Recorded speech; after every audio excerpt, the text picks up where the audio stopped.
Hello and welcome to the Bald Bearded Builder. My name's Mike Jolly, and I am going to be out of your way in just a moment. Today is one of our Heroines of JavaScript Sundays.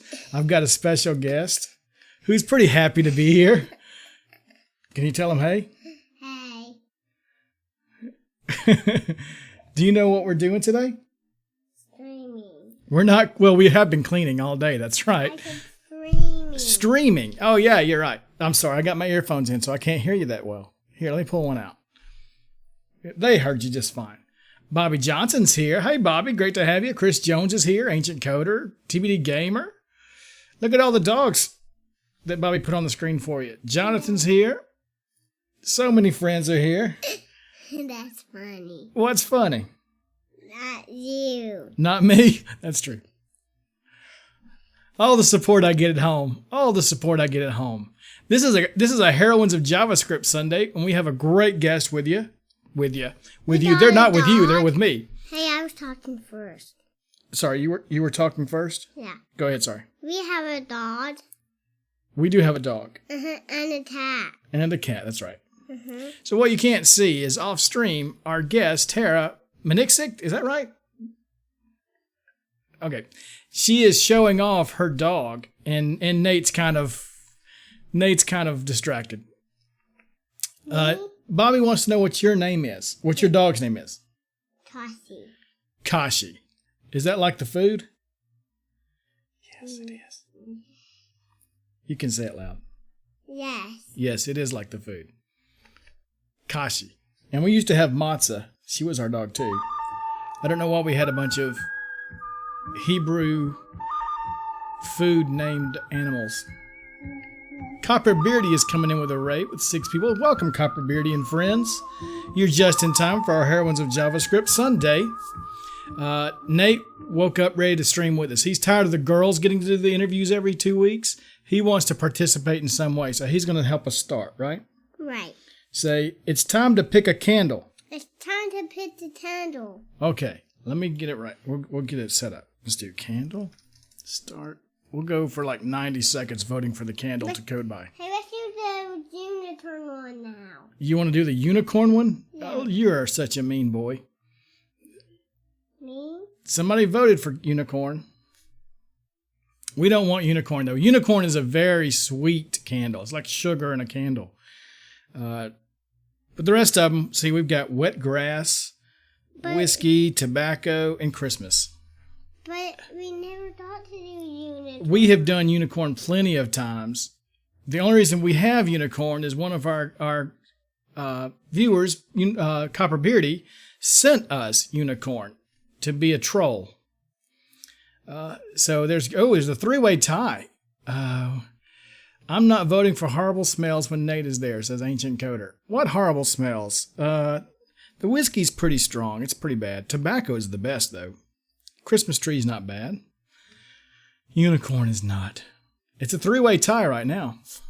So, P. Jimmy, you'll have to do bang candle space tobacco if that's what you want. What are you I'm looking for? doing under the dress one. I want this one. You want that one? That's whiskey. Let's do that one. It's strong. It's pretty stinky. But let's do it. I thought you wanted unicorn. Well, you didn't do unicorn. Well, they're voting for it. They haven't finished voting. Oh.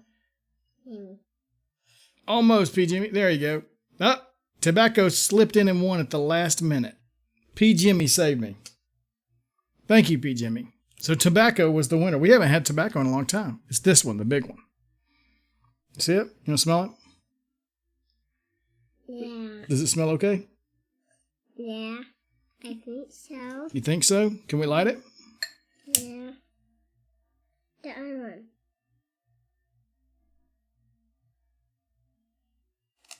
There we go. Why did you not make them big? Yeah, Sandal. Yeah. Do what? Why did you not make them big? Why did I not make them big? What do you mean? That. I mean, I did. They're both lit. Yeah, I mean, it's about out. We're going to have to get a new one. Actually, I've got a new one. I've got one on the shelf back there. Okay, so we're going to get started, right? Yes, this is my son. This is Nate. Can we get started? Bobby says it smells like cancer.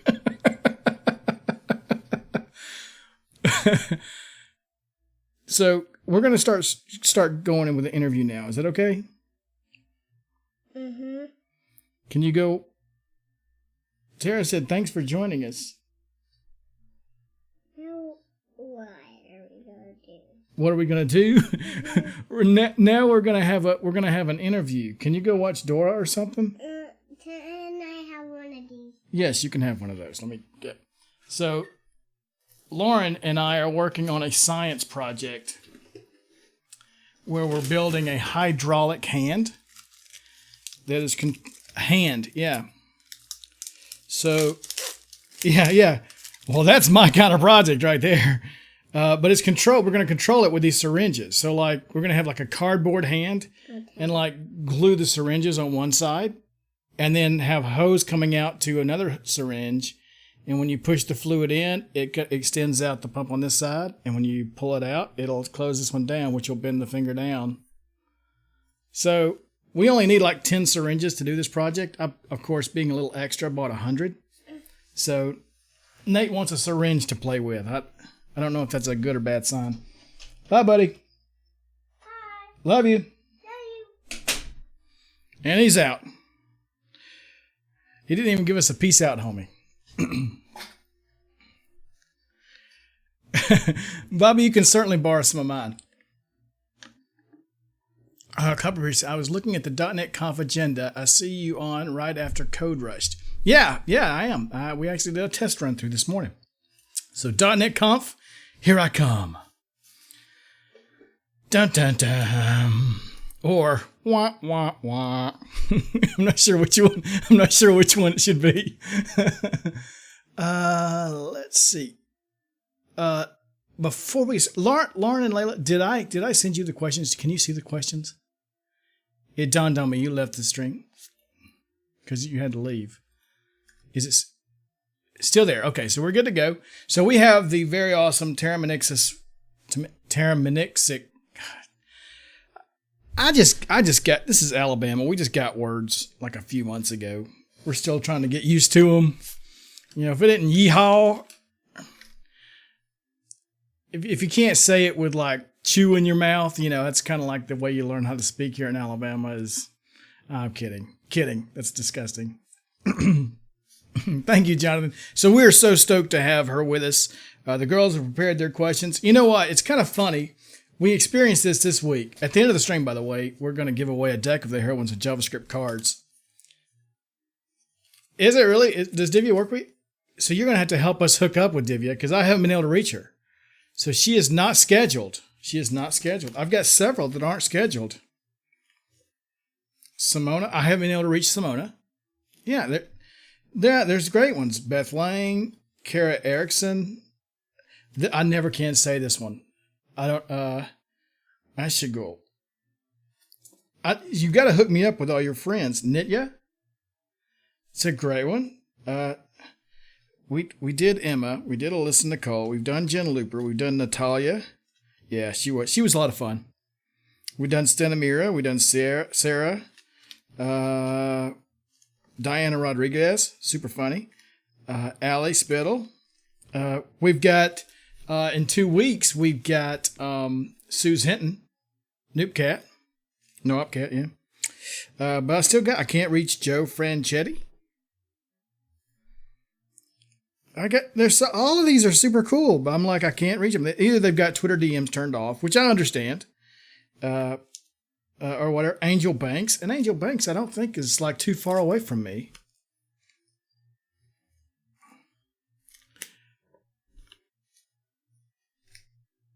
Yeah.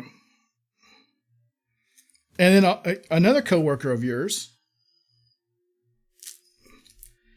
It just dawned on me that nobody can hear you talking, so it sounds like I'm just talking to myself, going crazy.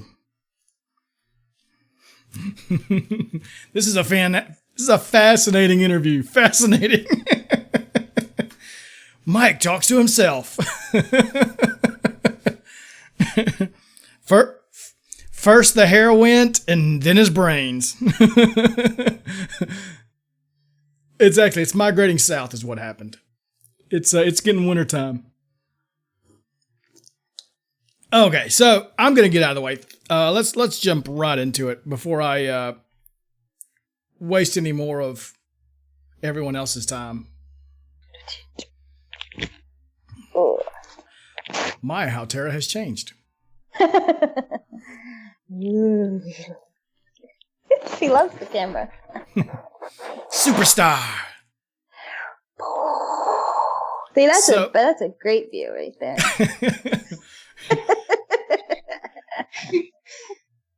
Oh yeah. You got to hold him back up like that.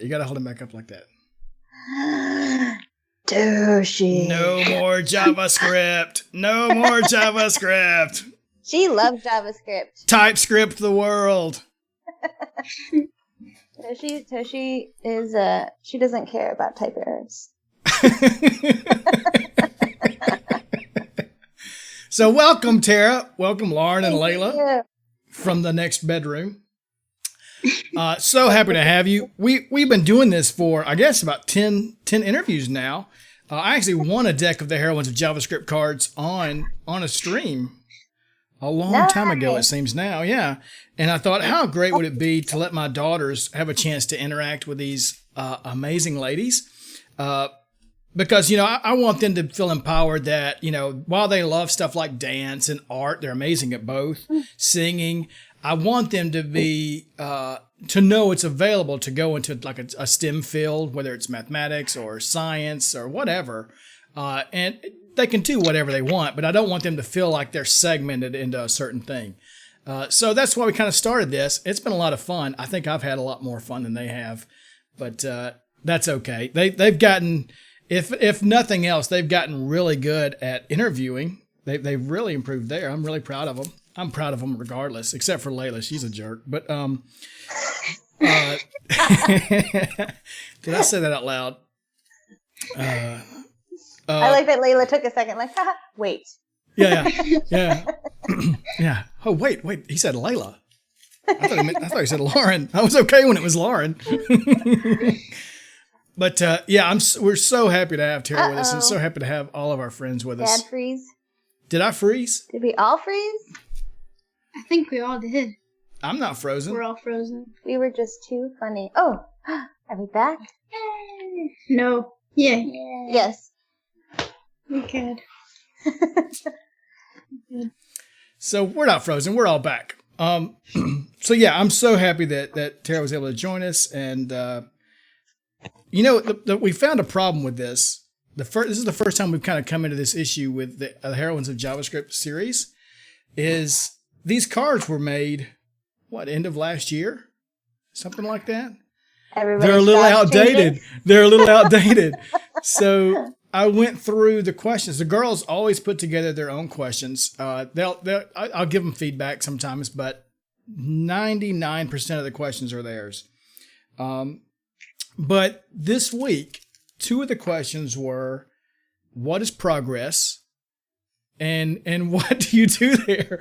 And I'm reading through them like, ooh, let's reword that. Let's reword that. How about instead of progress, let's say netlify. Anyway. But I would okay. have answered either way. Well, they're great, but they're not as good as netlify. No. So with that, I'm going to turn it over, get out of the way, and let our wonderful guests here have some time. And we'll do, like I said, we'll do a giveaway of the cards at the end. And Tara has agreed to do interview questions from chat. So if you want to put those in the chat, we'll kind of queue those up for later on. And I'll shut up and get out of the way. All right. Thanks. Bye.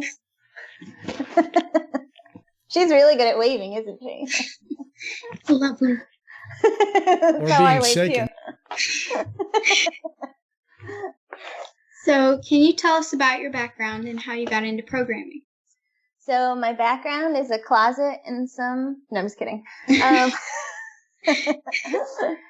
I went to school for marketing. I don't know how familiar you are with marketing. It's like, what do you know about marketing? It's like how to sell stuff. Yeah. Basically. And like, I thought I would like it because, Layla, you said you don't like math as much, right? I love math. So I thought it would be, but I think it's like one of those things where since there's such different types of math, like I really love geometry and like working with shapes and everything. So it's like maybe just a different type of math you'll like eventually, like balancing checkbooks. Won't that be fun? But so anyway, I started with marketing, and then I realized that it wasn't exactly what I liked, because I thought I could just like really be creative and work with numbers and people. And it wasn't so much that. It was a little more on the business side than I liked. And so then I did AmeriCorps down in the Gulf Coast area after Hurricane Katrina, and kind of just like realized I really liked working with people a lot more and didn't really like the business side. And I kind of just ended up taking a class that was, your dad said that you both like art, right? Have you done much kind of like digital art, working with digital art and stuff? Tried a little bit. So I did this thing called processing, which I highly recommend looking into. And basically it's like you write code, and then it has like a canvas that you work with to make that code into like just different interactive art and stuff. And it's really fun. It was built at MIT. I would, highly recommend trying that out. And because of that, it also had a component where you make like basically an electronics part to it, so you can make like a joystick that would help you like draw, like an Etch-a-Sketch was one thing that I did. But it was nice because I got to like solder and work with hardware, and that's what my mom, she taught electronics for a long time at the community college, and so we would play with breadboards and everything. So I was like merging those two things together. It got me interested in actual programming languages, so I got into Java, and from there I just kept like tumbling up the hill of programming, and really liked everything that I could make with it. So like when I got into a web design class, I like saw that I could make a whole website just full of really cute pictures that I like to look at. And so that was very entertaining. And from there I just kind of got sucked in, because the more and more I could make, the more I wanted to make other things that could like help me make other things, as like ridiculous as that may sound. But that's pretty much how I got into it. I kept finding things that I like to build with and people that I like to work with.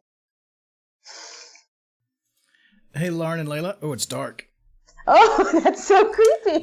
I should have turned the lights back on. Hey, Yeah, Lauren and yeah. Layla. It's just like cut off. Lauren and Layla. Yeah, let me turn that back on. There you go. Yeah, spoiler alert. This isn't the real background of my office. This is an image behind my green screen. So now, actually, those pictures, this is my office. It's just... Whoa, creepy. Isn't that crazy? Yeah. Lauren and Layla, you... Oh, wait, now you're not frozen. You were frozen. That's the only reason I interrupted. I was interrupting really you too. boring. So they were just like... It actually disconnected us. Like, it completely like exited us out of Skype. Yeah. We were disconnected. Well, we heard you okay. We heard you. You just froze. So I'm just going to watch it. Everybody who's watching, we've been having some problems with Lauren and Layla's Skype connection, even though they're like literally in the next room. Their video's been freezing. So if you guys freeze during a question, just at the end of that question, I'll jump in and we'll just recall you or something to get it fixed up. Sound good? Okay. Frackberg says that's what I get for using Skype. You troll. Brave Cobra says Darth Father. Yes. Oh, you know what? That was perfect, Brave Cobra, because I'm actually using my Star Wars mug today. Well played, Brave Cobra. Well played. Okay, I'm gonna get out of the way. Let's.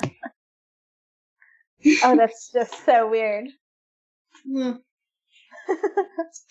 Is yours a fake background too, Layla and Lauren? You're actually like at a zoo somewhere.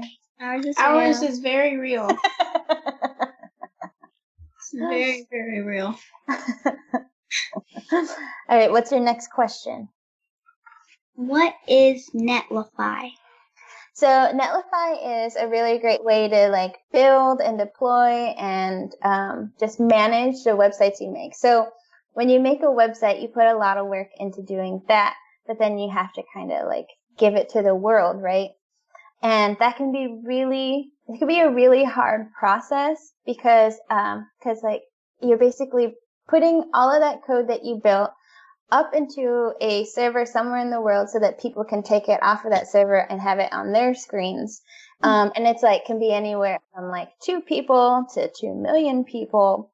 So you have to figure out a fast way to do that. And Netlify does it where basically, there's a few different ways, but one of the cool ways is that you can just like go to a place where you have all of the code for your projects, like GitHub or GitLab or Bitbucket, and you just connect those two and say, this is the project I want from that place. And it takes all that code and it puts it online for you. But then anytime you put new code, it automatically puts that new code up for you on the website. So it's just like a way for you to do less work to get the work that you've already done out there to everybody faster. Yeah. But then they also have like a bunch of ways for you to like we have Netlify Dev, which lets you look at everything just like on your computer. Cause like, do you ever do work and you're not ready to show everybody yet? Mm. And you're like, is this good? And so like you could look at it on your own computer. And then if it's good, then host it up. And then there's different things like we have analytics. So that's like how many people are coming to my website and what are they looking at and how much time are they spending there, so that you can get in more information like, okay, everybody is sick of looking at my dog. Nobody goes to that page anymore. And so maybe you'd like take that down.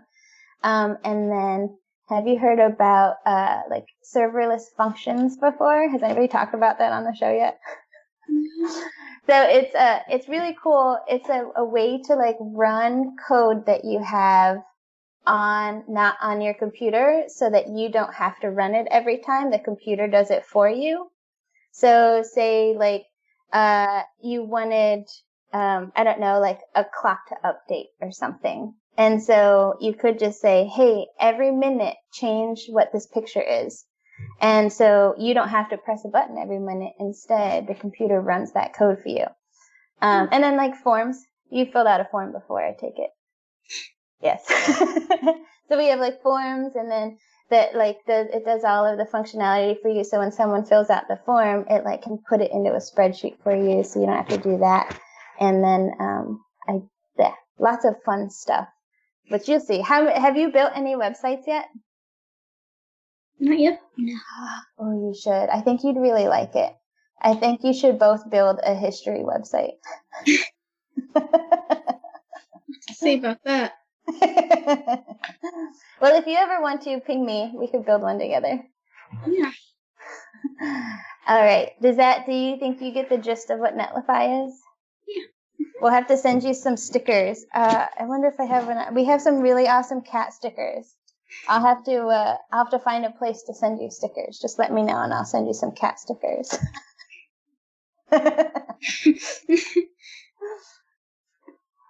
So what do you do at Netlify? That's good. We'll rename it Netlify. So I do, it's called Developer Experience. And I do it in particular for Angular, the JavaScript framework. And what that is basically, like, what's your favorite website? Layla, the screen's going to freeze on that face if you're not careful. Pinterest. Pinterest? Okay, so I used to really like Pinterest. I still really like Pinterest. But then I wished that when you clicked on a picture in Pinterest, you could just like swipe to the next one. Mm-hmm. And so that's like what my experience is using Pinterest. So in that case, I would be the person on Pinterest that I listen to a user and hear that that's something that they would like to change. So then I either work with everybody that codes out the site, and tell them like, this is what the user, wants. This is the new feature they want. This is what they want the product to do. But what's cool is on Netlify, all of us developer experience engineers also take like 3 months out of the year and move over to the engineering team and actually write the code that builds the website and the product. So, yeah, it's really fun. It's nice too because part of our job is to go to conferences and hang out with the people in the communities. And if you haven't been to a conference, you got to get your dad to take you to one because they're really fun. So that's the gist of it. Basically, we help the engineering team understand because they're so busy like making the product. So we go out and we talk to the users and we go through the whole process ourselves and see what things would make the product even better and like either help them make it or help them understand how to change it. And then we also take the things that the engineering team builds and all the new stuff coming out with our product and show it to the users and show them how to use it to make their time a lot easier. So if like, you didn't realize that Pinterest had a special feature that you could like, order something by double clicking or like save it to your board by, drawing a circle. Like you would want to know that you could do that. So that's part of our job too. Do you have any questions about that, about what that job is or anything? No, actually. Because I explained it so well. Yeah, you were great at that. Thanks, Lauren. It sounds like an interesting job. It's really fun because we also like make videos and blog posts, and so it's like it goes into that creative kind of like aspect of like if you have fun making videos, you would just make videos about like how you use like how you upload a project to Netlify. I would make a video on how to do that. And then with blog posts, it's fun because it's kind of just like, I don't know. It's akin to like writing a paper at school, but you can use GIFs and make jokes. Yeah. You're not forced to. Yeah, exactly. There's no standard that, well, I guess that we have to like spell words correctly and stuff, but And then like speaking, have you done any speaking like at school? Do they have you like stand up and speak, anything like that? Yeah. Sometimes, yeah. Do you like it? Yeah, sort of. It depends on the situation. Like, if it's like a paper that's like I have to stand up in front of the entire class and do it, I'm like, I'm like, yeah, let's do it. Nice. it's gonna stink. They're gonna think I'm weird. So that's basically the same thought that runs through every speaker's mind that goes and speaks at these conferences.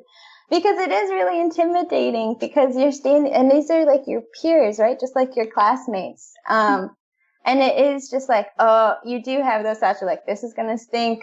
They're going to think I'm ridiculous. I could say something wrong. But one thing that I realized is that nobody really wants to see you fail because like, you know how you see somebody do a bad job and it makes you feel a little like cringy and you're like, oh, just do better. Like, so that's like the audience for you wants to see you succeed. So I think, it sounds like though, Layla, you may have, speaking in your future, public speaking in your future. It's fun though. It is really a lot of fun. You get a bit of, me and my coworkers were talking about the other day that you just get such an adrenaline rush when you're up there because it is a little frightening, but it's also exciting to be able to share things that you're excited about, if that makes sense. So. Yeah. Cool. Next. What is your favorite and least favorite part of coding?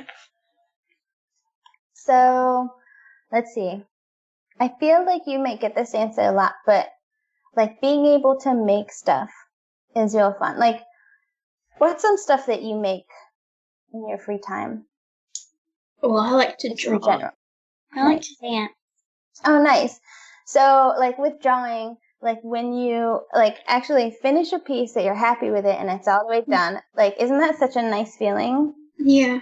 And then like when you remember and like are able to perform all the steps in like a choreographed dance or something, and like you like, I take a dance class too. That's like it's like 10 choreographed dances to like the latest music or whatever. And I feel like at first it's like you have to work through memorizing the steps, but then once you get them, you could like add your own flair. Yeah. It's like, that's how I feel programming like a project feels like there's all this kind of these parts where you have to like search the solutions on the internet. And so you get all the answers from the internet, and then you like refine them, because you're not gonna memorize every single syntactical thing of writing a code and working with algorithm or working with arrays and everything. But so like you gather all your supplies, or you have your rough sketch like a drawing, or you understand like the rhythm of how everything's going to go into place. But then once you get it going, you start to like see things on the screen and have interactions happen, and it's such a rewarding feeling. I love that so much. I think honestly my least favorite part is when people aren't nice online.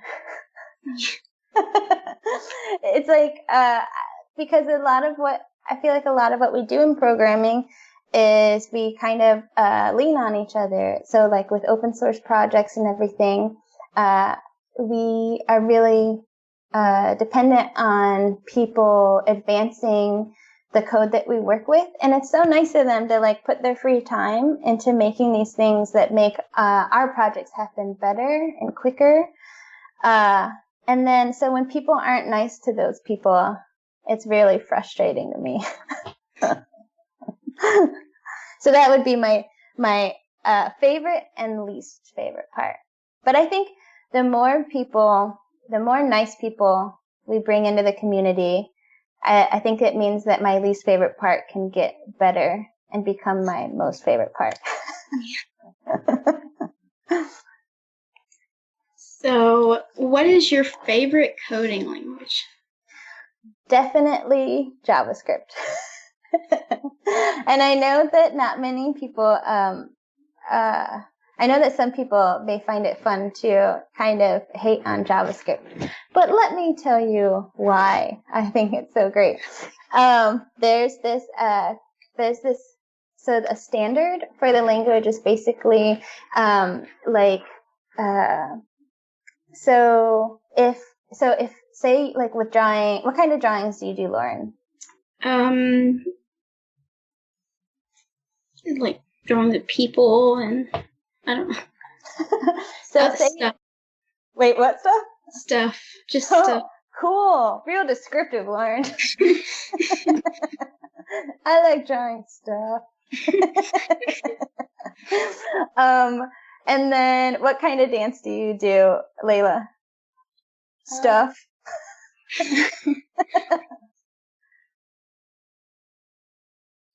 She does contemporary and a little bit of hip hop. Nice. Okay. So with drawing, imagine that, or like with like say you're drawing people for anime. Mm-hmm. Like there's probably somewhere out there kind of a guide that's like, this is how you draw eyes.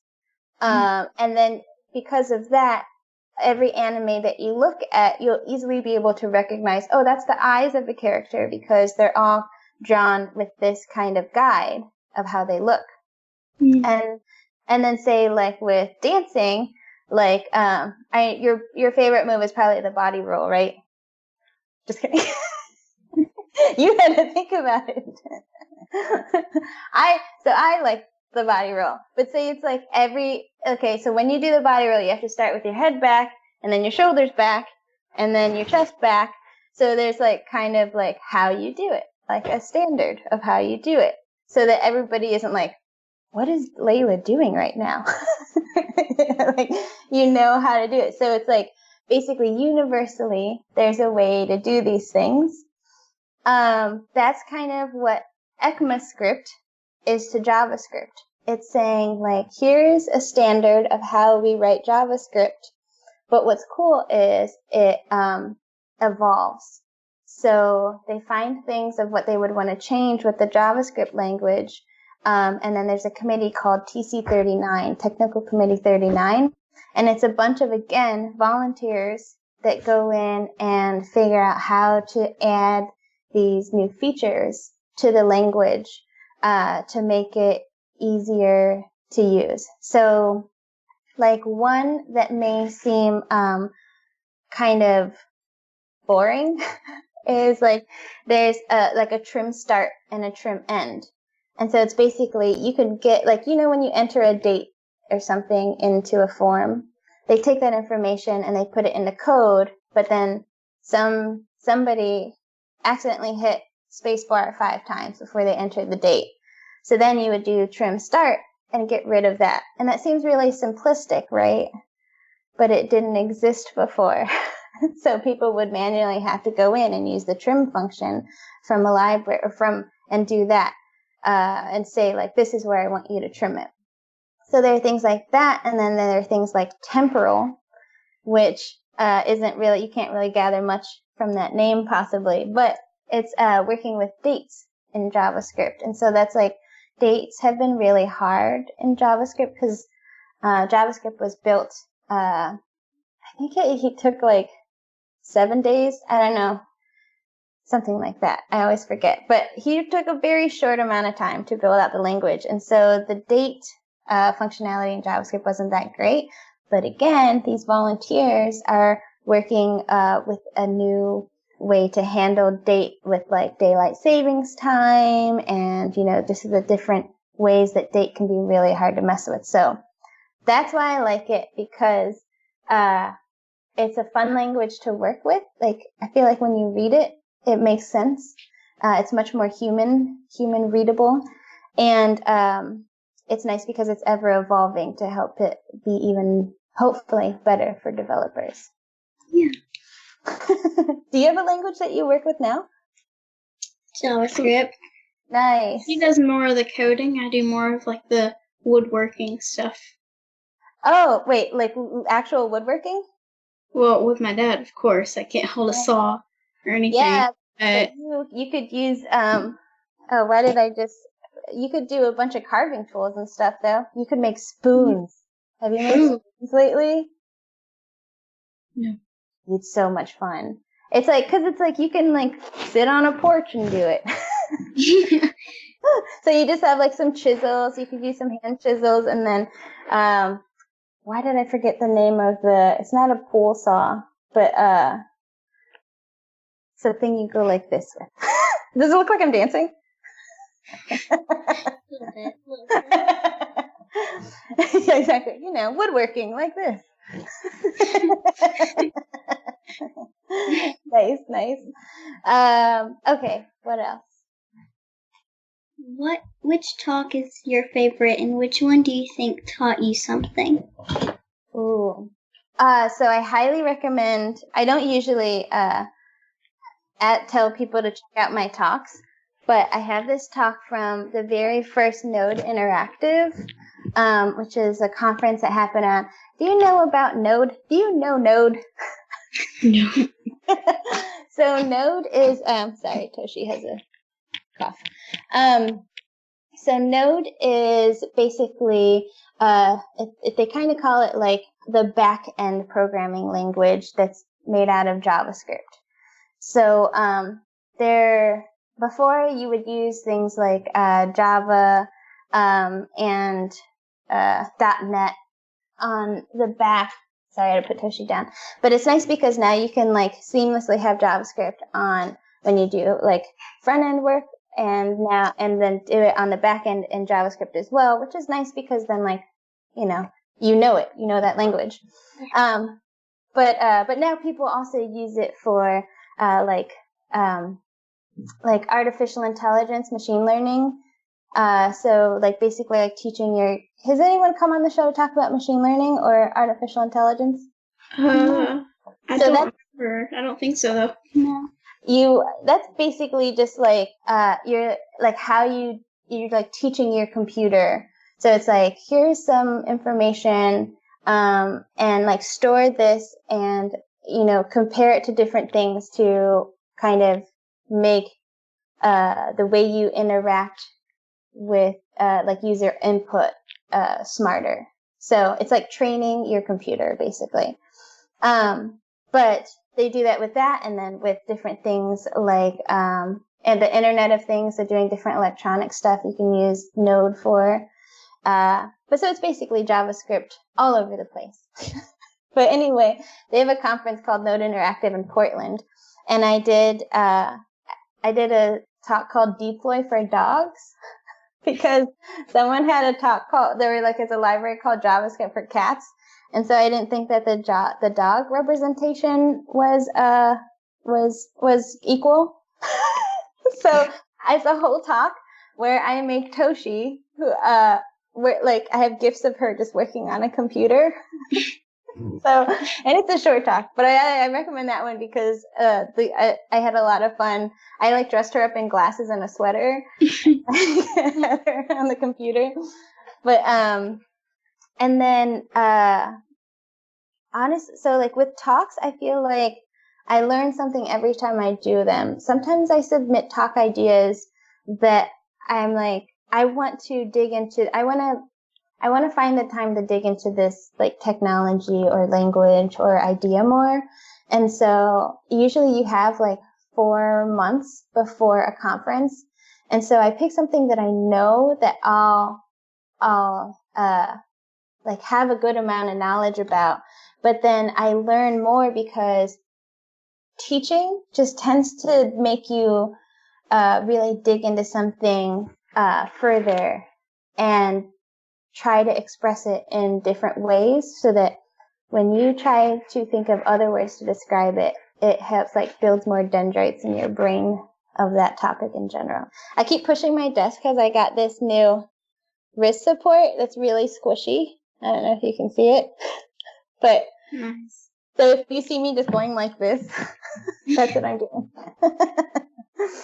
But it's like I used to really hate writing, like just in general. I tried to, when I went to college the second time, I actually got kicked out of college because thanks, Layla. I went and I don't think I was ready to go yet. Like I was so excited to just be away from home that I would sleep in instead of going to classes. And I didn't like marketing. So I just went to like my math classes, my classical guitar classes, and my ceramics classes. But I like had to go back to college a second time, but I worked at Harvard, so I got to take Harvard classes for like way cheaper. But we had these writing, like you had to do a certain amount of writing to get a degree. But I found classes that were writing intensive, but it would be like make a video instead of writing, or like all these things that was like, instead of writing, do this. And I did that. So I hated writing. But now I really like it because sometimes you say words and you write them down and you're like, that doesn't make any sense at all.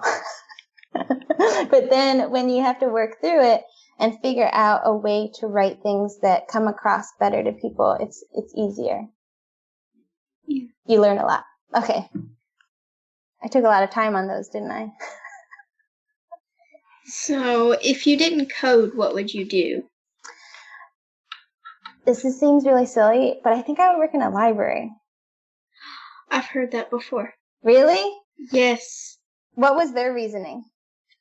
They love to read. Coffee shop. It was a library / coffee shop. See, Layla's not into it. She's like, I'm out. I don't want to talk about books anymore. She hates to read. Really? She never reads unless she's forced to. What about audiobooks? No. No? She's just like, I don't like words. if it They're has more of like a book in it, kinesthetic I'm out. person. If it has book in it, I'm out. Movie. What about cookbooks? Yeah, she's like, watch the movie. I'm like, I want to read The Hunchback of Notre Dame. And she's like, watch the movie. But there's so much like that you can't get into a movie that the words would express. Yeah. Reading gives me a headache. What about graphic novels? No. I'm reading Still a reading. graphic novel at the time, actually. Which And one? it's our school just had a book fair, so I love book I fairs. got a book called Don't Tell the Nazis, and it's Hmm. about the Holocaust sort of thing. But it is so awesome. Nice. It's kind of sad, but yet at the same time, it's like a mystery. So that's history. That's kind of history It's based. mystery and fun in a book Yeah. all rolled into one. See, Well, this no. is. You should tell your teacher about this because, so if like learning. So we were talking about earlier about like some fun and maybe not fun ways to learn. And I feel so I have a few teachers that are like middle school teachers, my middle school and high school teachers. And they have to figure out like how to teach you. And sometimes it's just really nice to have feedback as long as you're not like, these YouTube videos suck. Like, if it's like actual constructive feedback, like, hey, these YouTube videos aren't really, widening my horizons of education, but this graphic novel I just got is really entertaining and I'm learning a lot from it. Like, I think your teacher would probably really consider that or appreciate it. And then it's like you're doing something about, like you feel empowered to change how you're getting your education, which is always nice. Yeah. I'm gonna totally look up that graphic novel now too. I love learning stuff because I feel like the more you learn about history, the more you understand like what's going on now or like how we can change things now. Learn from our mistakes or their mistakes. We don't make mistakes. There's one I do recommend though. What is it? It's called Grenade. I also got it at the book fair. But it's like man, I wish I lent it to a friend. So it's not here with me. I'm gonna write it down though. Amazing. Okay. I have the author too. That's like the right one. It's Grenade by Alan Gratz. Gratz. I don't know how to pronounce I see it. You do? Yeah. Oh, it's so good. Oh, I'm excited. It is a really good book. It's Cool. a really good book. Oh, I'm ordering it now. Actually, I'm probably going to go to my local comic book graphic novel distributor and get it to support the local nerds, as I say. Awesome. Thanks for that recommendation. See, is there a movie about that grenade, Layla? I don't No, there isn't. I don't want to read it either. She's not interested. That's No, good it's though. not. If you don't want to do it, like there's so many other things you can do. So yeah, why waste your time on your free time on things that don't make you happy? Cleaning. Yeah, I agree. Sorry, no more spring cleaning today. Layla's gotta go dance. Okay, do we have other questions? How much time do we have? 3 more. Yeah, 3 more. Okay, do we have the time for it? Are we allowed to keep talking? Yes. Yes, till 4. Nice. All right, so what else? So We read on your card that you like to hike. What do you enjoy about hiking? What kind of hiking is there in Alabama? as far as I know, none. There's a lot of hiking. We've got a lot of parks that their overweight dad doesn't take them to. More reason to go. Okay, so I was just in Switzerland, and I had never been before, and they have tons of mountains there. And I was thinking about this while I was hiking because sometimes I used to do backpacking, which is basically like taking all of your camping supplies in your backpack and hiking, which totally sounds like, why would you do that? And a lot of times while I was doing that, I was like, why am I doing this? Because it's heavy and hard. But there's something nice about like this, like, you know, using your body like a workout, you know, but to like get somewhere that's beautiful. And I think that's the part that I like is like, you know, when you're driving down a street, chances are you're not going to see a waterfall, dependent on where you drive, but like not usually. So they have all these like hiking paths that, you know, you're not doing anything with your brain in particular. Like you have to put one foot in front of the other. But besides that, you kind of have your mind, not dedicated to thinking about what you're looking at on the screen or what you're reading on a page or, you know, what you need to clean in the house. You can just kind of, just be present in the situation and see really cool things. Like, I wish I could pull this up, but I saw like the mushrooms in Switzerland looked like Mario Brothers mushrooms.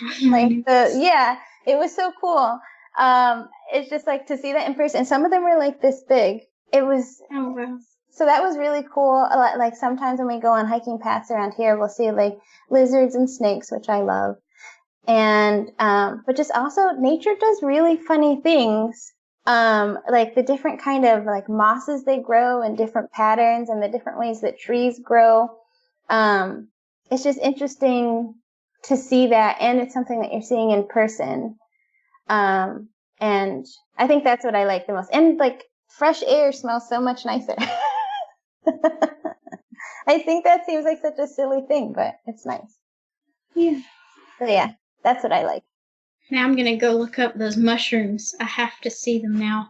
It's so cool. It's like, it's such a funny thing. Oh, you know what you should watch too? Just in general, I saw for the first time, I think I was actually at it was a MongoDB conference. So this is another cool thing about conferences. Sometimes they have their parties at really cool places. So I think this is like 2015 or 16. The MongoDB had their conference at the Natural History Museum. Oh, wow. So it was like after hours with like dancing and food, and then you could walk through the museum. So it was really cool. It was like legit night at the museum. There was a video that you watched like the growth process of mushrooms. And some of them are super weird. Like there are some mushrooms that like have exploding spores. I know that sounds really weird, but it's so cool to look at. So that's to add to your watch later YouTube videos. Check out like mushroom growth something. Mushroom growth. Yeah. But yeah, I think that's really nice. And my dog, like Toshi, really likes hiking too. Like it's like the happiest that she ever gets is on the hiking trail. So yeah, that's really fun. And when you do it with family, you find yourself kind of, I think you tend to talk about a lot of things while you're on the camping trail that you may not have talked about because like the radio was on, so you weren't going to have a conversation about the random thing that pops into your head.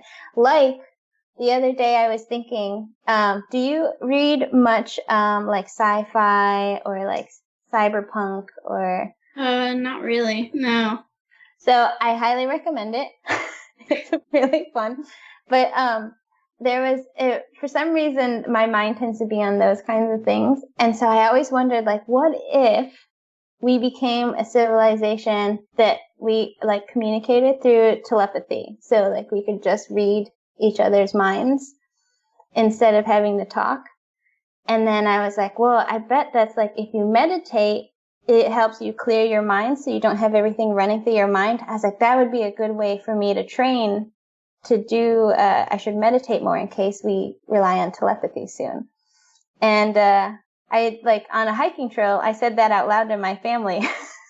and it became a really funny conversation. But like randomly, I would think about that at home while like cooking dinner, and may not have ever talked about it. So now we have this like really silly, fun conversation we talk about where we'll just be like, "What are you talking about? What are you thinking about now?" That would be interesting. Hear Wouldn't what it? everybody's thinking about. That would be kind of scary, though.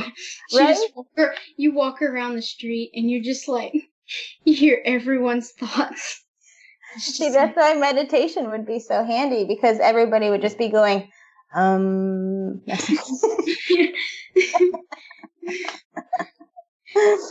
So yeah, that's why I like hiking.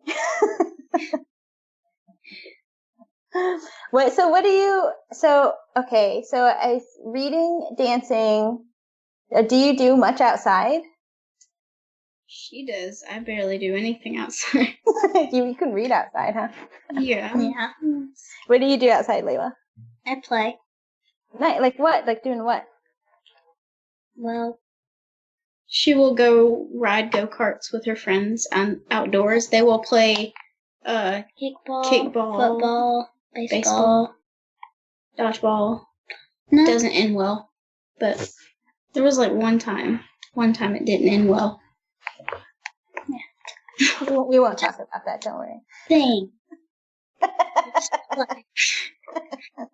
You do stuff outside. Stuff. That's Best awesome. word ever. It covers a lot. It's a very useful word. Nice. Okay, what's next? So, what are some of your hobbies outside of programming? I just picked up pottery recently. Ooh. Do either of you do pottery? No, but I want to so bad. I highly recommend it. I really like it. So a lot of times, so that's like when I think, they've ever heard there are like different types of learners. Like there are people that learn better kinesthetically, so that's like touching stuff. So like if you wanted to learn algebra kinesthetically, you would have a scale and you would have an object that would be X amount of grams. So then, Y equals 4X, but it's like a physical. You're actually touching it and messing about with it. Yeah. So it's like kinesthetic, auditory, which it's like they could, maybe take in those, YouTube videos and be able to learn from it because they hear the words and it makes more sense. And then there's like visual, where it's just like, I need to see you do that math equation on the board or whatnot. Like, what was the question? So I like pottery because I can listen to podcast music and like different, or like podcasts in general for like learning programming stuff. There's a lot of really great podcasts on there. So like it's like nice to absorb information that way while doing something with my hands. So like I think a lot of people are learn multiple ways, like kinesthetically and auditorily. Auditorily? Don't quote me on that. Erase that part of the video. I'm just kidding. But so for me, I like to keep my hands busy while I listen to things.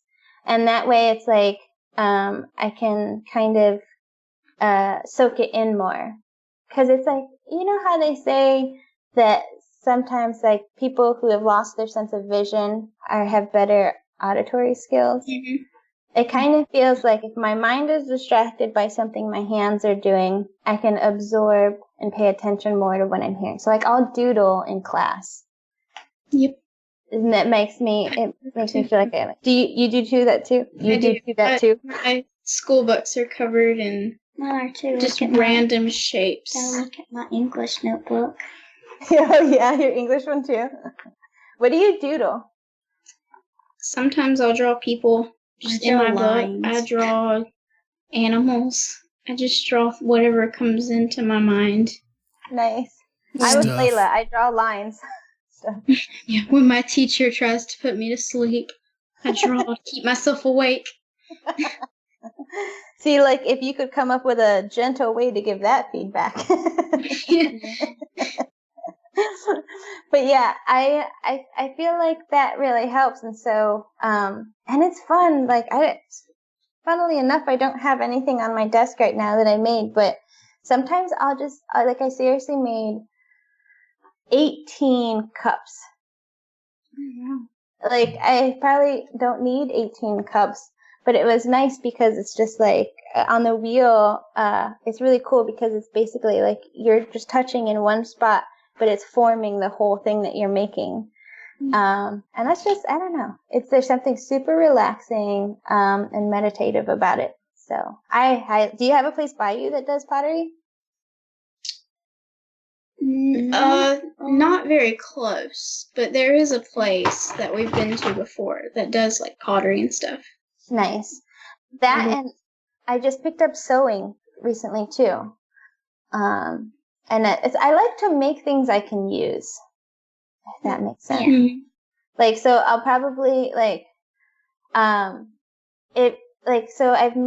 I have a 8-month-old baby. So yeah, he's really here. I think this is him. That's from the aquarium.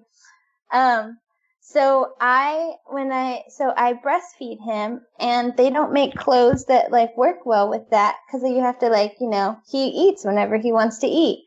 So I started sewing my own clothes to deal with that.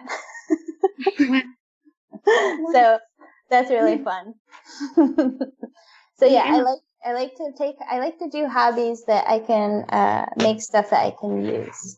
That's my summary. What kind of stuff have you all made?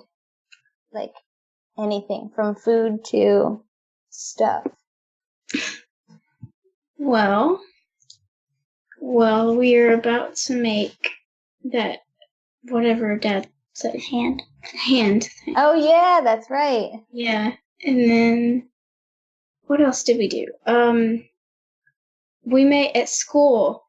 We made a seismograph. Cup and like cardboard box and You stuff. guys still have to teach my class about that. Yeah. It was really cool. Like we had to jump all over the floor to like make the P waves, S waves, and had to like do the little thing. Yeah. And it never worked. Oh no. That's why you did that. Yeah, everybody else was testing and we're in there all over the floor. But yeah, I love like doing creative, like hands-on stuff. Nice. Like that. That's awesome. Yeah, it's funny. Like I feel like with sewing, it's a really fun way to learn like fractions, and same with cooking. With cooking and sewing, I feel like that's the most fun way to learn fractions, because like then you get to either wear something or eat something. I've made a milkshakes. Wait, what? I've made milkshakes for my little brother who He eats everything. Yeah. He'll eat It's everything. literally yogurt, milk, and powdered sugar. Just freeze it. That's it. Oh, really? Yeah. That's easy. That's all I did. And he was like, Mama, this is the best thing ever. Nice. More so because I put sugar in it. Sugar makes everything better. Yeah. Hey, whatever works. Yeah. That's awesome. I remember we used to have, my mom was really into like activities for us to do when we were little. I'm very appreciative of that. And we had a lot of like science kits, but one in particular that I remember, and I think they still have them, but it was like you have a whole like chemistry set-esque thing, but it makes gummies in the end and like edible foams. Oh my gosh. Did you say you have something like that? No, I've seen something like that before. I wish I had something like that. Hint, hint. Yeah. Wink, wink, Dad. They're so much fun. And it was funny because like they made a huge mess. And so like sometimes we would do some of like the experiments like in the bathtub or whatever. But that one was by far my favorite because it's like, yeah, you would like in the test tube, like mix like sour powder and like some kind of carbonated thing, so it would like explode into a foam that you could eat. Oh, cool. Yeah, definitely check that out. I'm probably gonna go get one now too. Yeah, I saw this video. It was like this toilet thing. It was like a toilet, and you took the back off the toilet, and it had like this powder in it, and you put like it in some water or something in the toilet bowl, and then you stirred it up with the little plunger thing. This is a candy, by the way. This is not. This is not how to fix your toilet. So for anyone tuning in. It started foaming. And I was like, I I'm would be totally afraid. though. Like, ugh. It'd be Yeah. gross. But yeah. Is this what's wrong with our guest bathroom right now? Don't eat it. Oh, that's funny.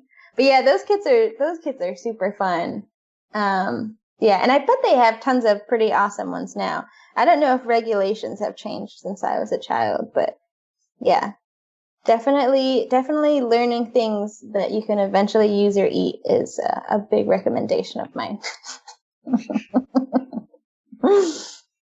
All right, what other questions do you have? One more. We just started junior high and middle school. What advice can you give us? I feel like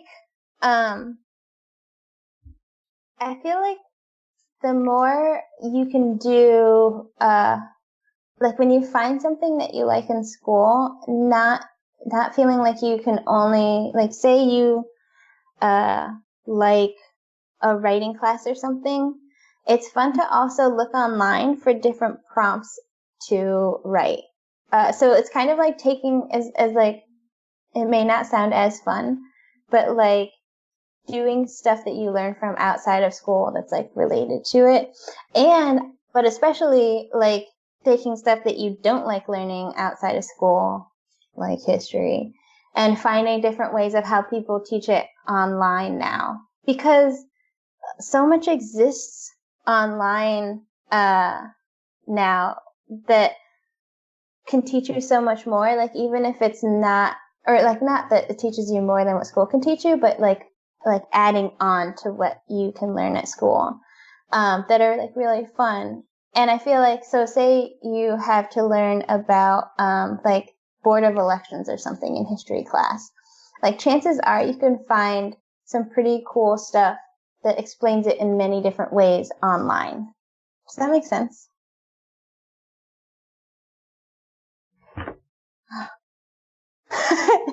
What was that? Take school stuff home. I'm out of here. No way. Guy's trying to get rid of us. What kind of cup is that, Layla? Very tiny one. It's so Like it's, you know those baby cup sets that come with like plates and then the little like plasticware and Yeah. like the cups. It came in one of those, and yeah, it did. And they're so tiny, It's so tiny. It's so cute. but they're adorable. I really like that a lot. So yeah, I would say to like look online for like different resources of things, especially if you're just like, I'm not understanding what they're teaching me, or like this isn't sticking to my brain, which is not technically how you learn. But you know, if just things aren't clicking, instead of just being like, I don't get it. Like we all have the ability to do things. We just have to figure out the right way for us to learn, if that makes sense. Like, it's never just like a thing of like, I'm not smart enough, or this is just something that I don't get. It's like, you definitely have the ability to, it's just, you have to find the right way that makes sense to you. That and, oh shoot, there's something else I was going to say. But yeah, definitely like finding, like feeling okay to go outside of your comfort zone to try new things. I feel like I'm constantly like every day just like, oh, I don't think I want to like, you know, let's say like go horseback riding. Like, no, that's all right. And then I'm like, okay, I should at least try it once. Let me try it once, and then I can either definitively say, no, I do not like that, or I could like find out that I have a new thing that I like doing, which is always really nice. I'm the same way with food, though, too. It's like, do I really want to try to eat lamb brain or not? Oh, no, you don't. Oh gosh. But see, now that I've tried it once, I can definitively say, you are correct. I do not want to eat lamb brain. Ugh. Yep. Stomach crawl. You're welcome. Let me see my recovery. You like end the interview right there. I'm out. But it's funny. It's like I feel like I've got to try things, like as long as it doesn't seem like detrimental to my health. If it's not gonna like shorten my lifespan for some reason, like, I should give things a chance. And I think I was always like much more hesitant to do that when I was in school. And yet I had so many different like opportunities to learn and do new things in that time of my life too. I mean, that doesn't really end. You kind of your whole life get opportunities to learn new things, which is nice. Yay us. So what is your favorite part of school right now? Well, I'm enjoying the after school activities. What do you do? We have a it's called praise team. It's like a choir sort of thing. It's not like a choir. I don't know what it is. It's all I know is it's praise team and kids sing or attempt. They attempt. And then we have a dance team at school. And then we have a drama team at school. Nice. I'm in love with drama right now. So what do you do in drama? So we write our own plays. Oh, really? Yeah. We throw in ideas the first 5 weeks of it. And we all come up with one main idea, one main purpose. And then we come up with characters. And we come up with the plot. And we figure it out from there, but we do it by ourselves. Nice. Like, as the students, we complete our little script, and then, yeah, it's really fun. Huh. That's really awesome. Oh, not yet. She doesn't get to be in it. Huh. Next year? Oh, that's great. That's not that long away. Long. You know what I mean. What about you, Layla? Probably the same. Wait, I thought you don't have... after school stuff. I have the dancing and the singing. I just don't have drama. Drama's for the big kids. Oh. Layla. She looks like she's acting in a way, but she's like, on the inside, she's like, why do you have to remind me of this? Okay, well, so why don't you prep and start coming up with your own ideas for plays now so that you could bust in the next year like, bam, 4 plays, check these out. Yeah. Be the star of the show.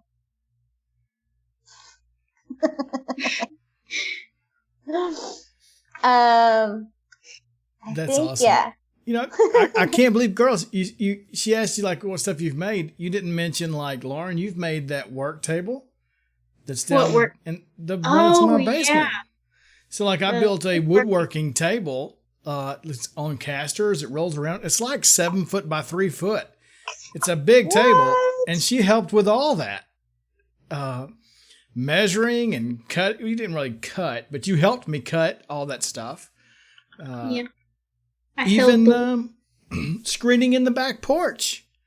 Lauren was out there measuring every window with me, and we haven't finished that project. But you should cut drywall next. That's surprisingly fun. I love cutting drywall. No, that's a mess. That's a mess.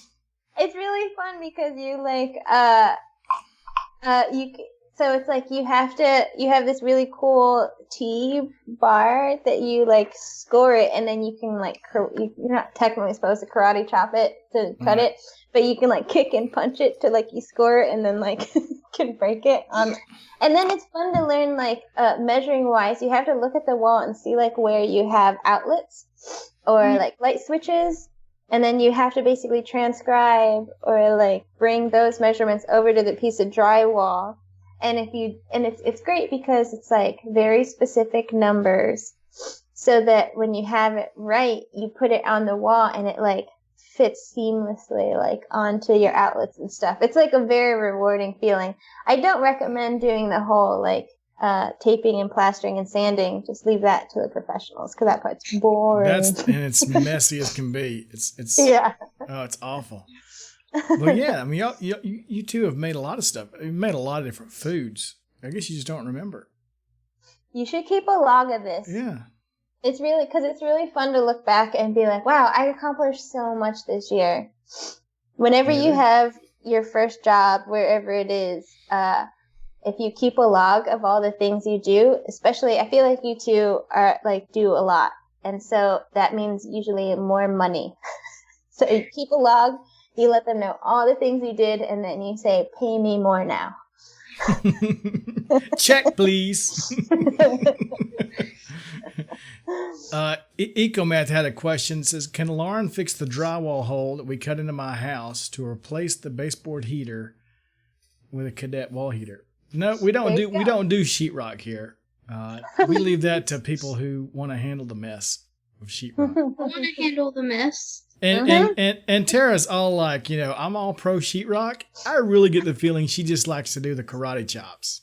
It's part of it. If you took away the scoring and karate chop, she's out.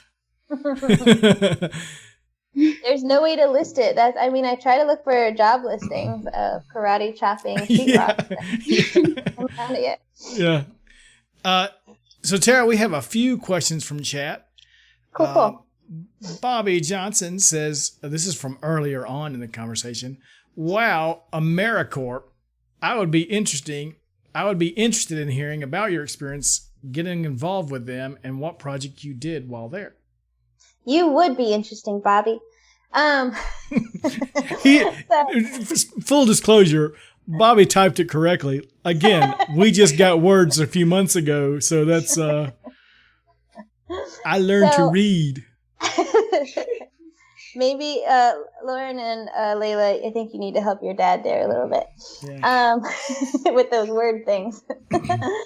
So I did what's called AmeriCorps NCCC, which is the National Civilian Community Corps. I highly recommend it. It's there is an age, I can't remember what the ages are, but I think it caps out at 24. It's like 18 to 24. That's what it is. But then there's also team leaders that can be, older than 24. But basically, it's really cool. It's like a year of your time, and you go in and kind of just like pack your bags up. You have a dorm. I was stationed in Anacostia in Washington, D.C., and you have a team of 9 other strangers that you've never met before and a team leader. And you have to spend that whole year with them basically nonstop. So you're in a 15-passenger van together. You live in different places together. So I helped during, right after Hurricane Katrina. I went down to the Gulf Coast through Alabama and such. We spent most of our time, though, in Mississippi and Louisiana, in like Waveland, Mississippi. But so then I lived in like a tent city. Have y'all heard of this before? Like a tent city? Yeah. It's basically like 100 or so tents. And so we had like 6 of us living in a tent together with like bunk beds in a tent in some places. Yeah. Which I was 21 at the time, and I had lived in college dorms, and I had lived in my own apartment. But this was a whole new experience. It's you go grocery shopping with these people, you cook dinner with them, and they're complete strangers. But then We rehab houses and gutted houses, like taking everything out of the house. We worked at a Boys and Girls Club in DC. We removed invasive species from the forest in Virginia, which is basically like weeding the forest. As silly as that sounds.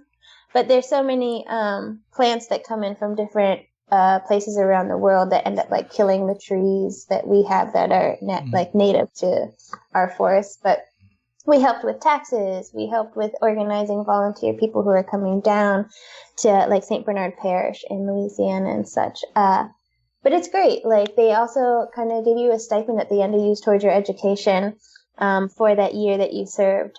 And it's really, really fun. I highly recommend it. Thanks for the question, Bobby. Yeah, and that's, girls, we're talking about invasive species. We were just discussing that like a couple weeks ago on the way to school. Because what's growing all the way down that road that we go through? English ivy? Do you remember the name of it? Kudzu. You got it. Kudzu. Oh, It's just invasive down here. Yeah. Same. So, it's a whole wall of kudzu. It is. It's all over the place. Really? Yeah, it's crazy. Uh-huh.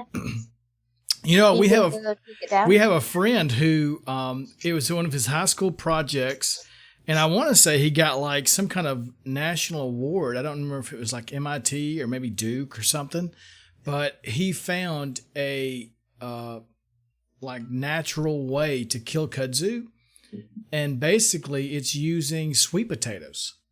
Apparently, what? It's not karate chopping it? No. Apparently, like if you plant sweet potatoes like around kudzu, the kudzu will not cross it. Like whatever chemical they give off, the kudzu it repels them. And they ended up using that, using the sweet potatoes to make like a spray.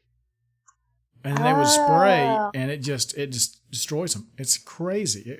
That's so awesome too, because it's like you could also have more reason to grow sweet potatoes so that more people can eat sweet potatoes. Yeah, it was really sweet fascinating. Potato fries.